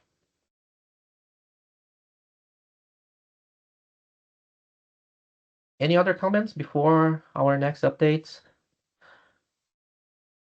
Okay. Yes, I have. Rodney. Oh, go ahead, Rodney. Thanks, Diego. Just to complement what Daniel mentioned, there are, I think, some relevant developments in Regional Association 4 that needs to be taken into account for the ETC SDR. One of them is, of course, the expansion of severe weather forecasting program. We will have a meeting in September, and you will be invited to this meeting. We will have a meeting on June, just as a virtual meeting, but we are planning to have a face-to-face meeting maybe in September, just to define what would be the actions to expand a severe weather forecasting program. And as you know, satellite information is a key component on this. And the second thing is also the expansion of, the implementation of early warnings for floods.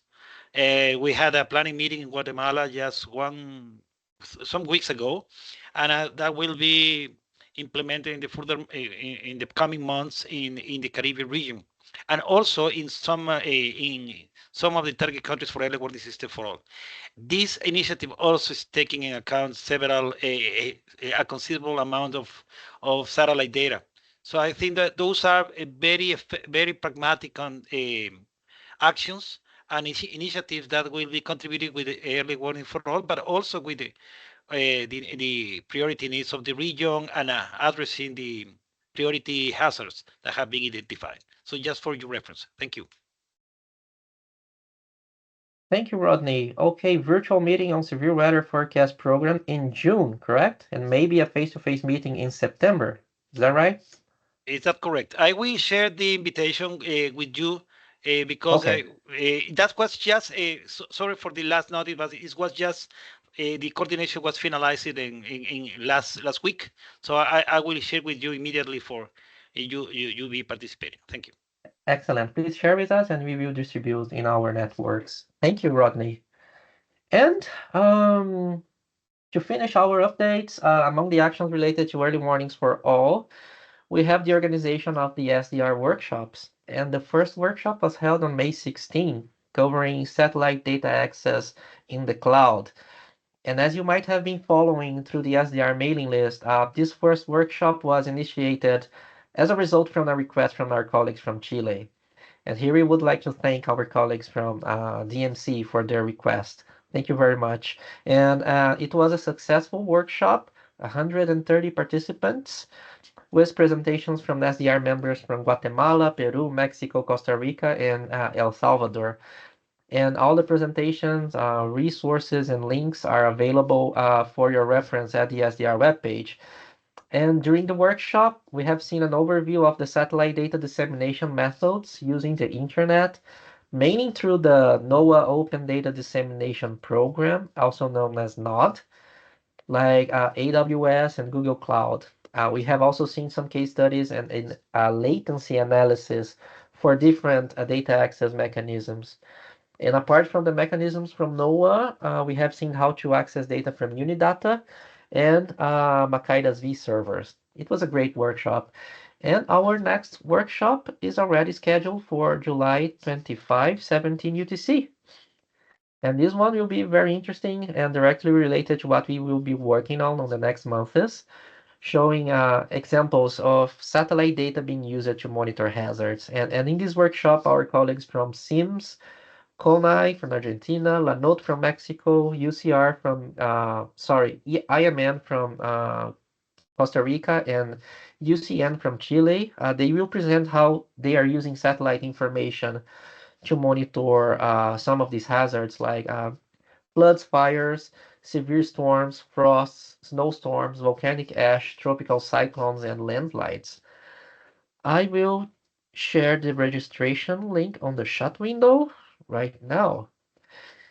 And we hope to see you there. And we will organize a similar workshops in the future. And if your institution wants to share its work with the community, just let us know. And we will be glad to have your institutions presenting in the next SDR workshops. Okay, unfortunately, we will need to postpone this presentation on the disaster charter to our next telecon, as my colleagues from MPay had a problem with their connection and will not be able to present today. So let's go directly to the next item on the agenda, updates from the community, and we will start with Suriname's Meteorological Service, presented by Lorenzo Casmani.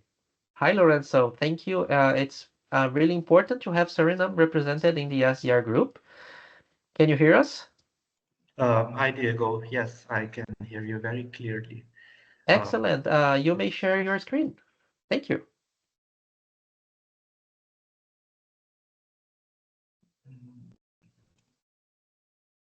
I think it's this one. Yeah.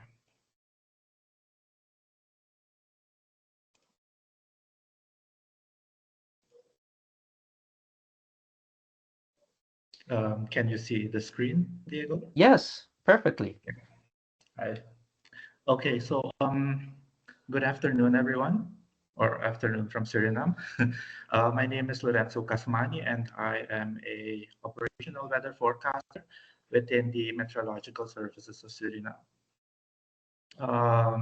A small introduction about myself. I'm almost working 11 and a half years for the Met Services, started as a weather observer and now as a operational weather forecaster.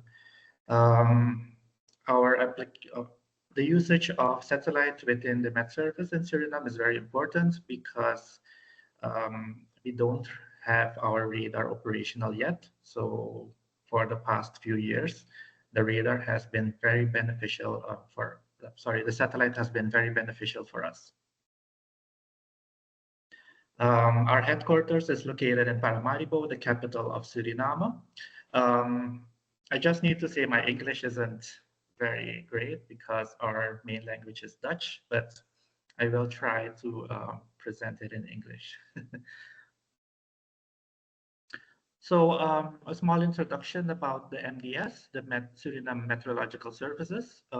We are part of the Ministry of Public Works, and we collect climate data on a daily basis. We provide weather information, and we do it for the general public, for the aviation, for agriculture, for disaster risk management, and the marine, in order to safeguard human life as well as properties.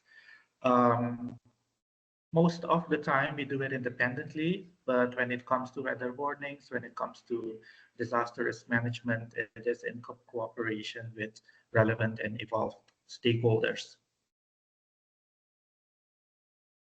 How do we access our satellite data? As you can see on the picture, it is very important that we as a Met Service get the information in real time or near real time to that certain natural hazards to occur. Because this was in the interior, I think in 2022 or 21, when we had severe flooding within the interior settlement. So how do we access our satellite or satellite information? Through free and open sources, through the NOAA GOES R, through INPE, through EUMETSAT, and the NASA Worldview. We also use commercial sources such as Windy, I think Earth Northern School as well, and through certain dashboards. We are now in collaboration with the KNMI from the Netherlands to develop a dashboard called GeoWeb, as well as AdaHook. And for processing certain information, we also use software such as ArcMap, QGIS, Google Colab, and it's still in development, but a few Python scripts as well. This is a satellite imagery of, I think, the 12th of October, 2023, when we had a hailstorm in Suriname, and it was located at the airport. The processing of satellite data. So we start by the data acquisition by downloading data from NOAA, from INPE, from NASA, and EUMETSAT. Depending on which information we need is how we choose that information. Furthermore, we do pre-processing. The data import goes through our GIS software. Now we do it through ArcMap, but I think in the future, we will do it by ArcGIS Online, if I'm not mistaken. Yeah. Furthermore, the data analysis, we filter certain atmospheric variables, cloud masking, the precipitation estimation, temperature mapping, and between brackets, wild and fire analysis. Because from January until I think April of 2024, we had a lot of wildfires in Suriname, and especially along the coastal area. Furthermore, the data interpretation and the tools and softwares. In the slide before, I already mentioned the software we used and the tools. So this is an example of how we do our temperature mapping for Suriname. This is in Google Earth Engine, and it gives us an indication where the certain types of heat are. We can see that Paramaribo has a large amount of heat compared to the rest of the country. How do we use satellite data? The weather satellite data in Suriname is used in a wide range of applications to support meteorology, climate science, disaster management, agriculture, aviation, and environmental monitoring. We do it for weather forecasting, for observation of atmospheric conditions, for near real-time observations, for storm tracking, for GLM. Depending on what information is needed, then we try to depict that information through satellite imagery. Also for climate monitoring, such as the temperature trends, such as rainfall trends. Furthermore, environmental monitoring. We are now working together with the Ministry of Agriculture to do a certain kind of vegetation health mapping, where we use the NDVI through satellite imagery to monitor that. We also do a little bit of land and ocean monitoring. This is a bit far from the weather satellite, but the Met Services in Suriname is just trying to do that as well for land and ocean monitoring. For marine and coastal management, we do check the sea surface temperatures as well as coastal erosion, because this year we had a lot of erosion at the coast of Quetta, where a lot of mangrove forests were, how do you say, the waves took them. And for the disaster management, we try to do a bit of flood monitoring and wildfire monitoring as well. and for the agriculture, for the crop and drought monitoring, and for aviation, for the flight planning. So this is an example of the accumulation of fires we had during January until April of 2024. And this is the northwestern part of Suriname. And especially the western part had a lot of potential fires, which were recorded through our field data as well. The challenges we as a Met Service have for using satellite imagery, the data volume and complexity, it is very complex for us because of storage, because of advanced processing techniques, and yeah, we don't really have a server yet. So I hope in the future that problem will get, we won't have that problem anymore. Furthermore, technical issues, the spatial resolution, for example, is quite a challenge for us because sometimes we need to downscale on certain areas, on certain resorts within the country. So it gets challenging. Furthermore, the data accessibility and cost, not all satellites are accessible. There are restrictions, and I think the licenses as well. The skills and expertise, the Met Service in Suriname, for such a large country compared to other countries within the Caribbean is relatively huge. And with the Met Service of, I think, 45 personnel, it gets quite challenging. Also the need for training as well. The real-time processing, the computational power and algorithms, we don't have that expertise in-house yet, but I hope that within the SDR community, we might get that get help. And also the data integration, field data combined with satellite data, because data from our AWSs do get sent to the NOAA platform, and through the NOAA platform, we then receive that data.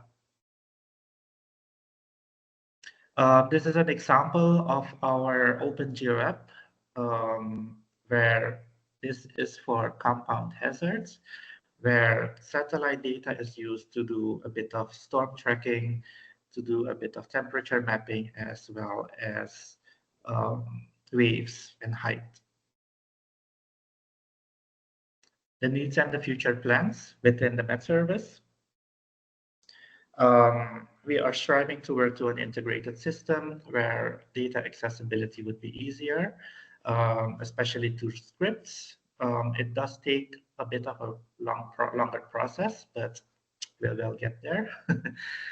Furthermore, the collaboration within Latin America and the Caribbean, the scientific research, especially on Earth observation and space exploration.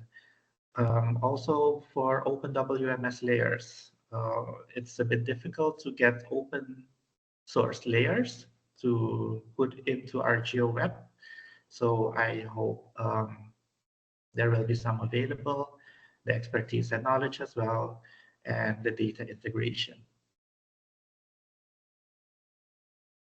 And that is a bit how we in Suriname use the satellite data or satellite information for our operational and daily work.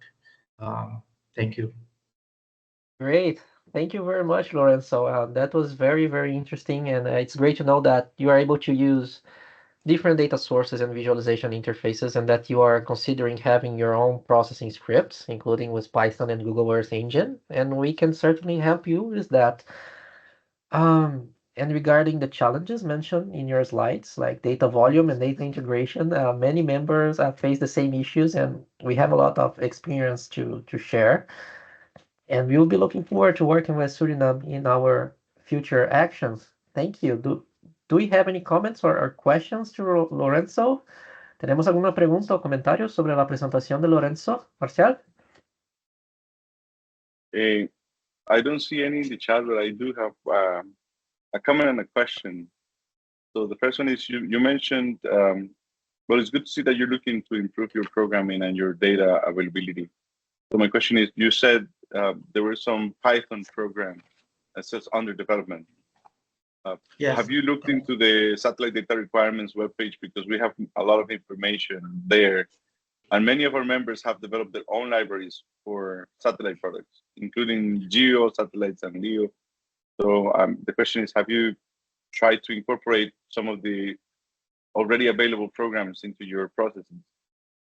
So we do have, we did look at the options through the website of the SDR, and we saw a lot of available scripts. However, we from the Met Office, we don't really have a programmer yet, but the personnel on its own is trying to look up different ways to open those scripts, as well as to save the images. Because for now, how we do it is through Google Colab from Mr. Diego. So thank you for that. But it's mainly to analyze the weather, especially GLM, especially for winds, for our insurance reports, because sometimes we get insurance reports where they ask information from 2 months before, from an occurrence of 2 months before, on a certain date, on a certain hour. So that is how we ask that information from satellite imagery. The problem sometimes, or the bottleneck, is that from the spatial resolution, we can't really zoom in on that specific area that is mentioned. But it's still one of the important instruments how we do our work within the Met Service. So we did look upon those options, and we did take a few examples of them. Yes. Okay. I'm going to jump in and ask a question. And it has to do with, I think you've alluded to this, that, you have 45 members serving the whole countries, or serving the whole country. So is there issues that come up with the turnover of people, either retirement or being enticed away by other companies? I know it's not something we can address, although it's something that has happened in other areas. And part of it is, how do we share information or plan a little bit for that, if we can? Yeah, I think it's very important, because most of the personnel are in process of retiring, or they are retired, whereas the Ministry of Public Works, they don't take new personnel. And I think it may be the motivation as well, where people don't really want to work for the Met Office. But yeah, it's a work in progress. So we hope that the small group of forecasters or the whole Met Service on its own might expand in the near future. Okay, thank you. Thank you, Lorenzo. I have a question. Do you know the data sources used to generate that fire accumulated product? Was that from VIIRS or other satellites? Yes, that was from VIIRS, I think NASA, and we export that information, I think, through Google Colab, and then we process it in ArcMap. Yeah. Great. We have another question from Kathy Ann. Kathy Ann. Just again, suggestion again. I like Bernie's question. We all have that issue, but again, note that CIMH is always willing to collaborate in terms of training. So just let us know what you need and how we can work to at least increase not only training, but actually trying to motivate young people. We're actually looking at trying to motivate young people into coming into the Met Services. So again, always reach out. Thank you. Yes, thank you, Mrs. Kathy Ann. Great. Gabi, do you have a question? Well, just a comment. Yeah. Well, if LANOT can help somehow providing information training, we are at the National University in Mexico, so perhaps we can help. So keep it in mind if sometimes you want to, we can talk and see how can we help providing your data. And it's new for me from the meteorological community to hear somebody is using QGIS, QGIS and RGIS. It's more geographical softwares. So it's glad to see that you're using that. We are used to get the meteorological data and use it in a geographic information system. So perhaps we can help you somehow. Any data we have that we can provide you, you can download all the information we have. It's just a matter that we talk about that. Hopefully we can help. Thank you. Oh, that would be great, Mrs. Gomez. Yes, thank you. Just a quick comment, Lorenzo.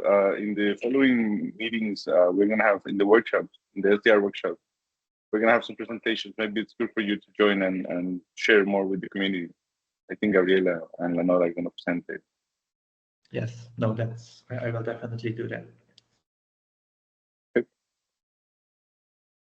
Great, thank you very much, Lorenzo, and thank you for all the SDR members for this interaction. Very interesting. Now, Cassian, do you have another question, or is that a sticky hand? Sorry, legacy hand. Thank you. Oh, okay, thank you. And now let's hear our colleague Carol Alley from Trinidad and Tobago Meteorological Services. Carol, you may share your screen. Thanks. Hi, everyone. I'm just switching off my camera.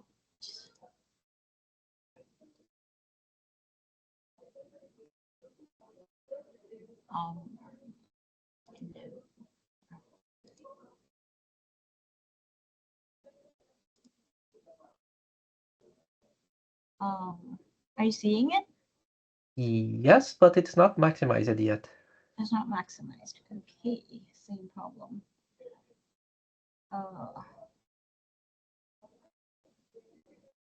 Okay, this is a problem I keep having. We can share your...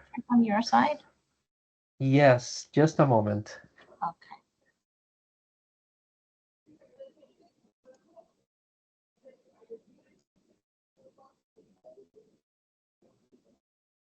Can you see it? Not yet. Okay, so it started, right? Thank you so much. Okay, hi everyone. So this is going to be the shortest presentation I've ever given in my life. It's just about 3-4 slides.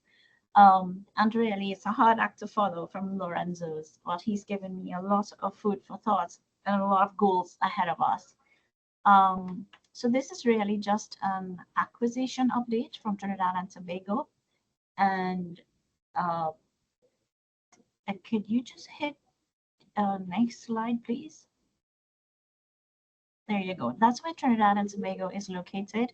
We're at the southern end of the Caribbean archipelago. And we are 2 islands, 1 island state, however.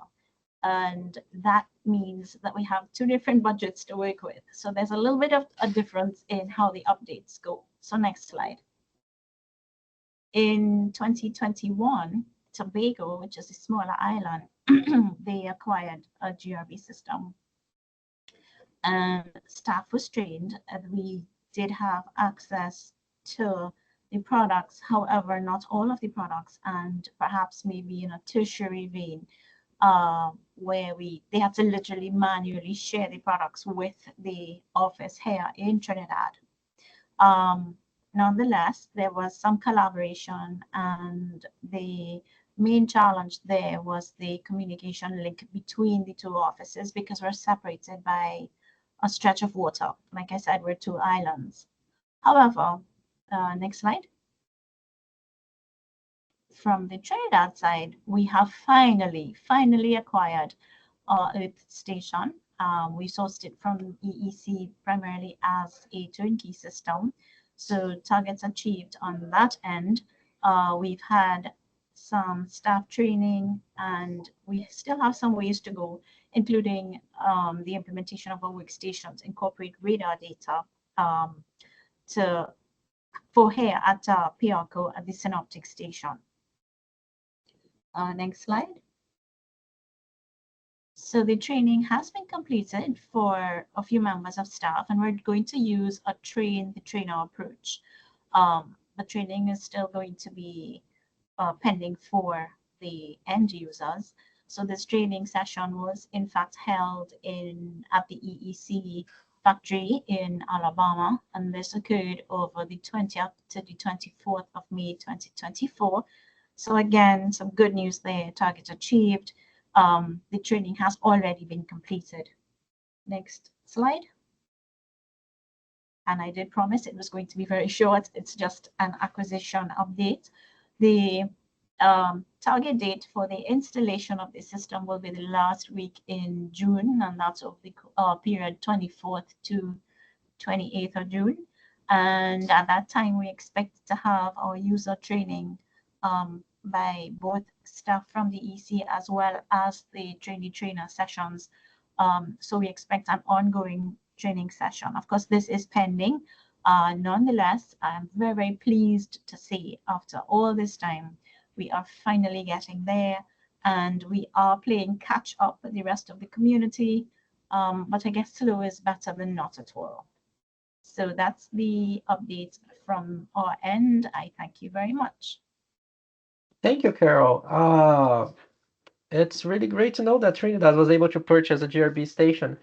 I will add that photo to our documentation. So as far as I understand, the antenna is already there, and the final installations will occur between June 24 and 28. Is that correct? Or yeah, so we have a lot of work going on. The final, the actual installation of the antenna, the training. We already have we've even had our office redesigned to accommodate all of the equipment to go with it. But like I said, that last bit is pending. The other parts where I have target achieved, those have already been done. Excellent. Excellent. Thank you very much. You're very welcome. Do we have thank you. Do we have any questions or any additional questions to Carol? If not, let's move on to the last presentation for today. Recent and upcoming capacity building events presented by our Sitwig and VLab colleagues. Who is going to start? Sherry, Bernie, or Kathy Ann?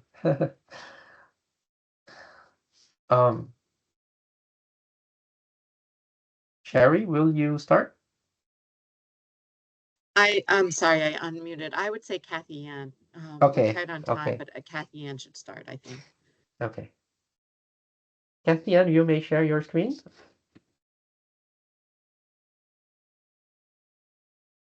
Oh, sorry about that, Sherry. I will begin at your screen.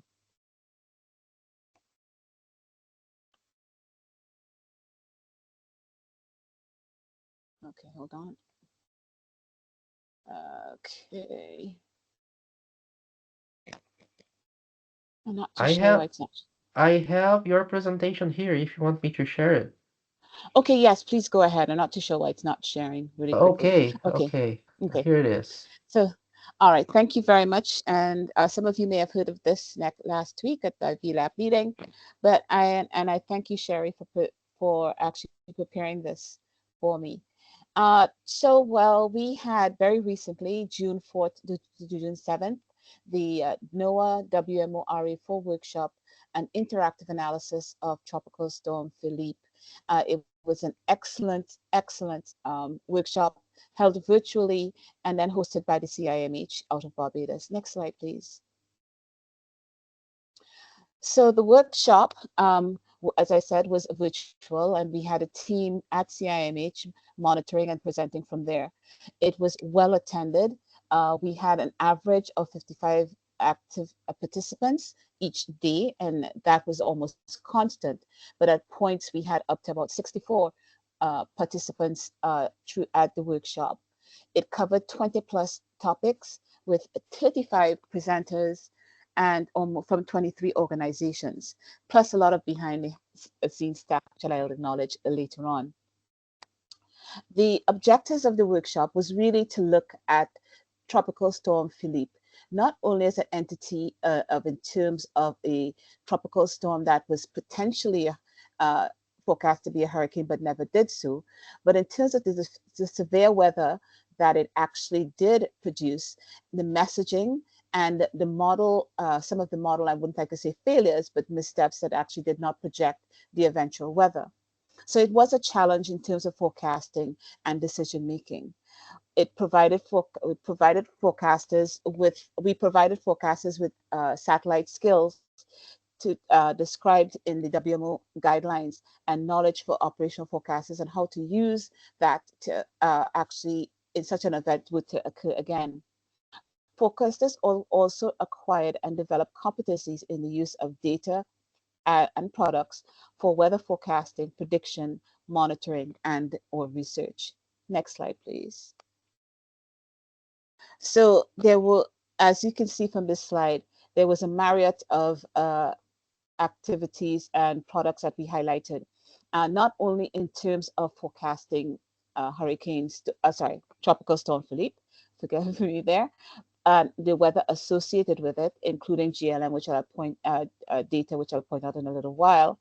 We highlighted other sources and platforms like the GeoNetcast, the DeRitra coming out of Trinidad.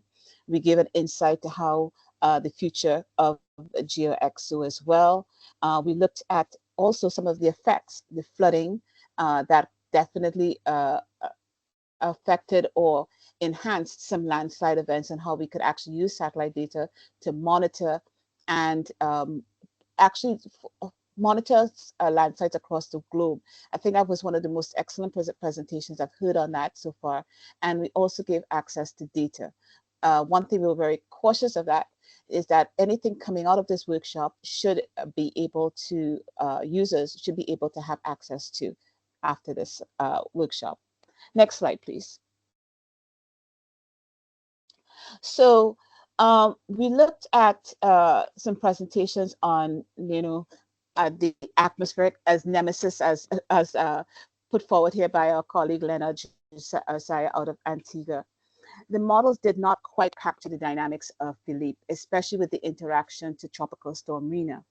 And since the models were wrong, the forecaster missed critical rainfall totals, severe weather events.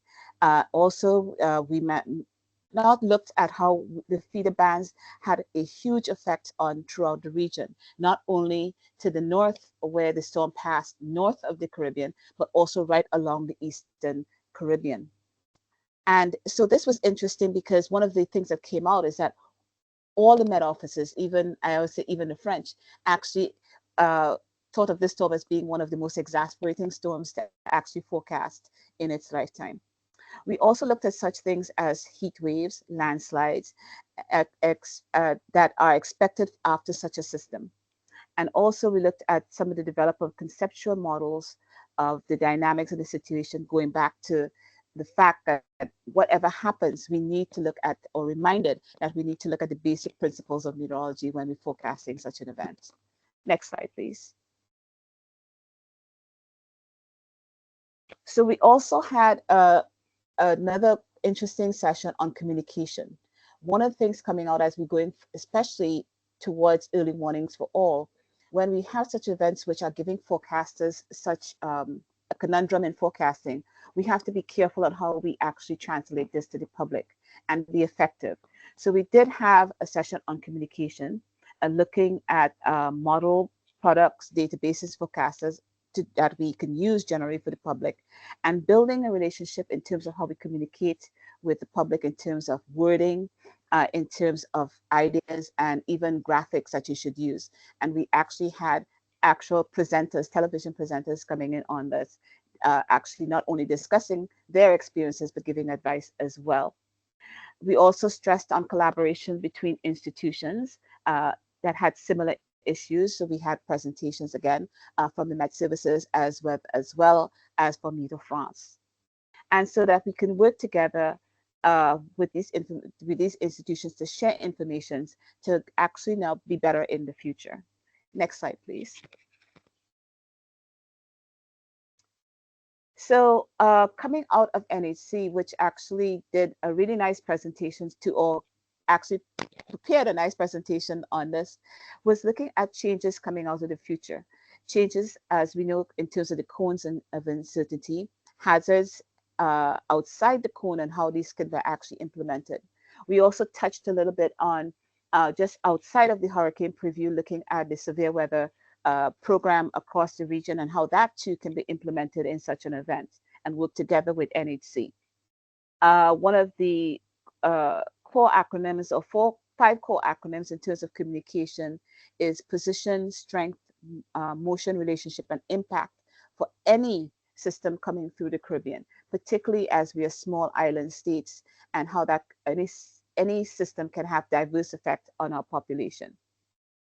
We have to be able to refocus sometimes, not only looking at the center of the storm, but also in terms of periphery of the storm, such as the rain bands, which can be, again, potential areas for severe weather way outside the periphery of the center of the storm.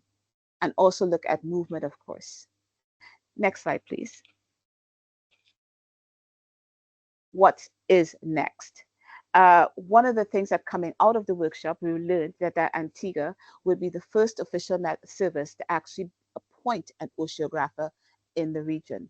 I think this is an excellent step because we are islands and we are actually building capacity for not only ocean monitoring, but also ocean forecasting, and especially in the interaction or the event of storms. CIMH just completed a workshop on storm surge too as well in collaboration with NHC. And so all of these things are going to become very important in the future. We also looked at the numerous databases that are available. There is DORIS, the DeWicha platform coming out of CIMH, the extranet coming out of Meteor France, mesoscale domain sectors and requests Coastal Watch from NOAA and NHC. So there was a lot of information again, and of course the landslide monitoring, which I thought was, again, very excellent data set that we can utilize. We want to continue with capacity building, not only coming out of this workshop, but actually ventures coming out of SIGWID, which Sherry will speak to. Continue communication. This is vital, especially as we are here in SDR. This has been an excellent source of collaboration throughout the years. We're on our 35th presentation already, and the amount of information that we actually get out of this is actually invaluable. Ideas for coming workshops, we're always looking at that. Having warnings on rainfall impacts, warning of other cones of uncertainty, and looking at model agreement and disagreement going forward. So I thank you. I'll pass it on to Sherry. Thank you. Thank you, Kathy Ann. Sherry, will you share your screen or do you want me to share it? You can share it. I'll keep it short and sweet.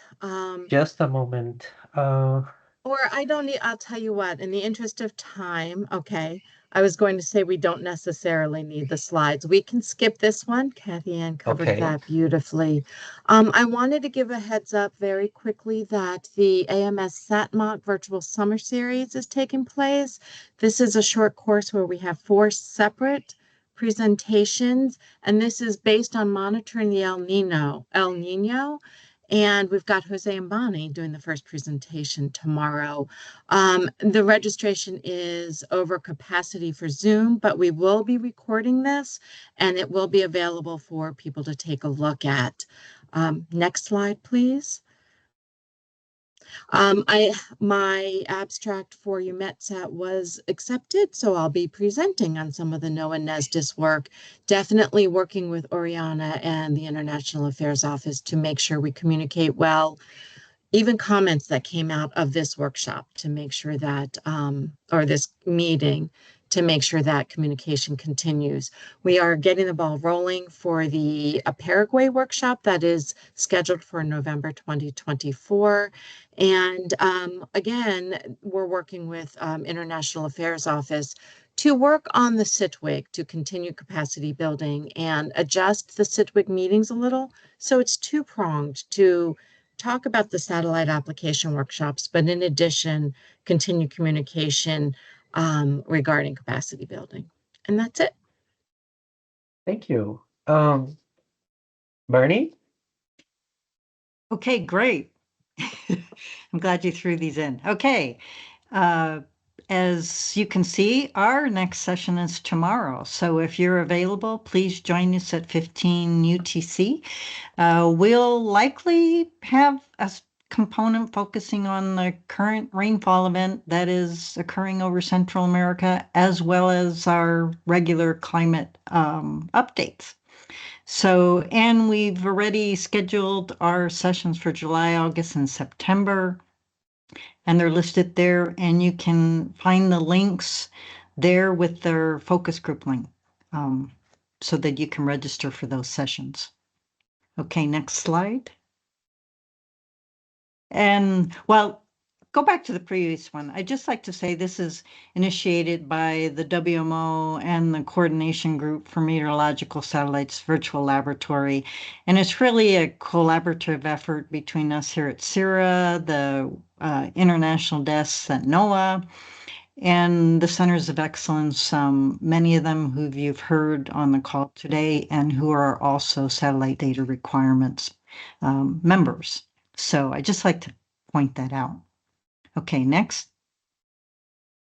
And since the last satellite data requirements group, as I recall, was in November, I just thought I'd throw this in. We've been doing these regional focus group. They're essentially weather and climate discussion type sessions. And we've been doing them for 20 years, and that's over 248 sessions. And what these do is they help connect the information that's learned in workshops and apply it to the current situation as well as recent events that have happened. So it helps build capacity and see what others are doing and how we're using some of the satellite imagery. So join in if you can. I continually learn things from what's going on. Okay, and that's it. Thanks, Diego. Thank you. Thanks, Kathy Ann, Sherry, Bernie. Muchas gracias. The RA-IV workshop was great. I really liked the approach of a workshop focusing on a specific weather event. I think it's very productive and participants feel more motivated, and I really hope to see similar initiatives in the future, also here in RA3, right? And hope to see everyone online tomorrow at 15 UTC during the monthly regional focus group session. And a question for Sherry. Is the Paraguay workshop, is it a virtual workshop or a face-to-face workshop? We have the first meeting tomorrow, and that will be discussed. We're able to pull in additional partners, and hopefully we can have folks travel there, whether or not it's a hybrid event, in person or virtual. So we'll know more after tomorrow's discussion. Thank you. Thank you, Sherry. I see Cassian has the rain raised. Do you want to make a comment, Cassie? Okay. Really quickly, and it really just came off my computer. The recordings for the workshop will be available. They're here. We'll be posting them hopefully by the end of the day. So they are available. And as I said, there's a lot of good stuff coming out of it. Great. Please share the link with us, and we can forward it to the SDR mailing list. Okay. Yes, I will send it to you. Thank you. All right. I don't see any other questions. So thank you, everyone, for your participation and your contributions. We really appreciate it. Muchísimas gracias a todos por vuestras contribuciones. And all the presentations and minutes of meeting and the recording will be available soon in the group's webpage. Thank you very much, and let's keep interacting and working in the proposed actions until our next teleconference. Thank you. Muchas gracias. Bye-bye. Bye. Muchas gracias. Thank you, everyone. Thank you. Gracias. Nos vemos.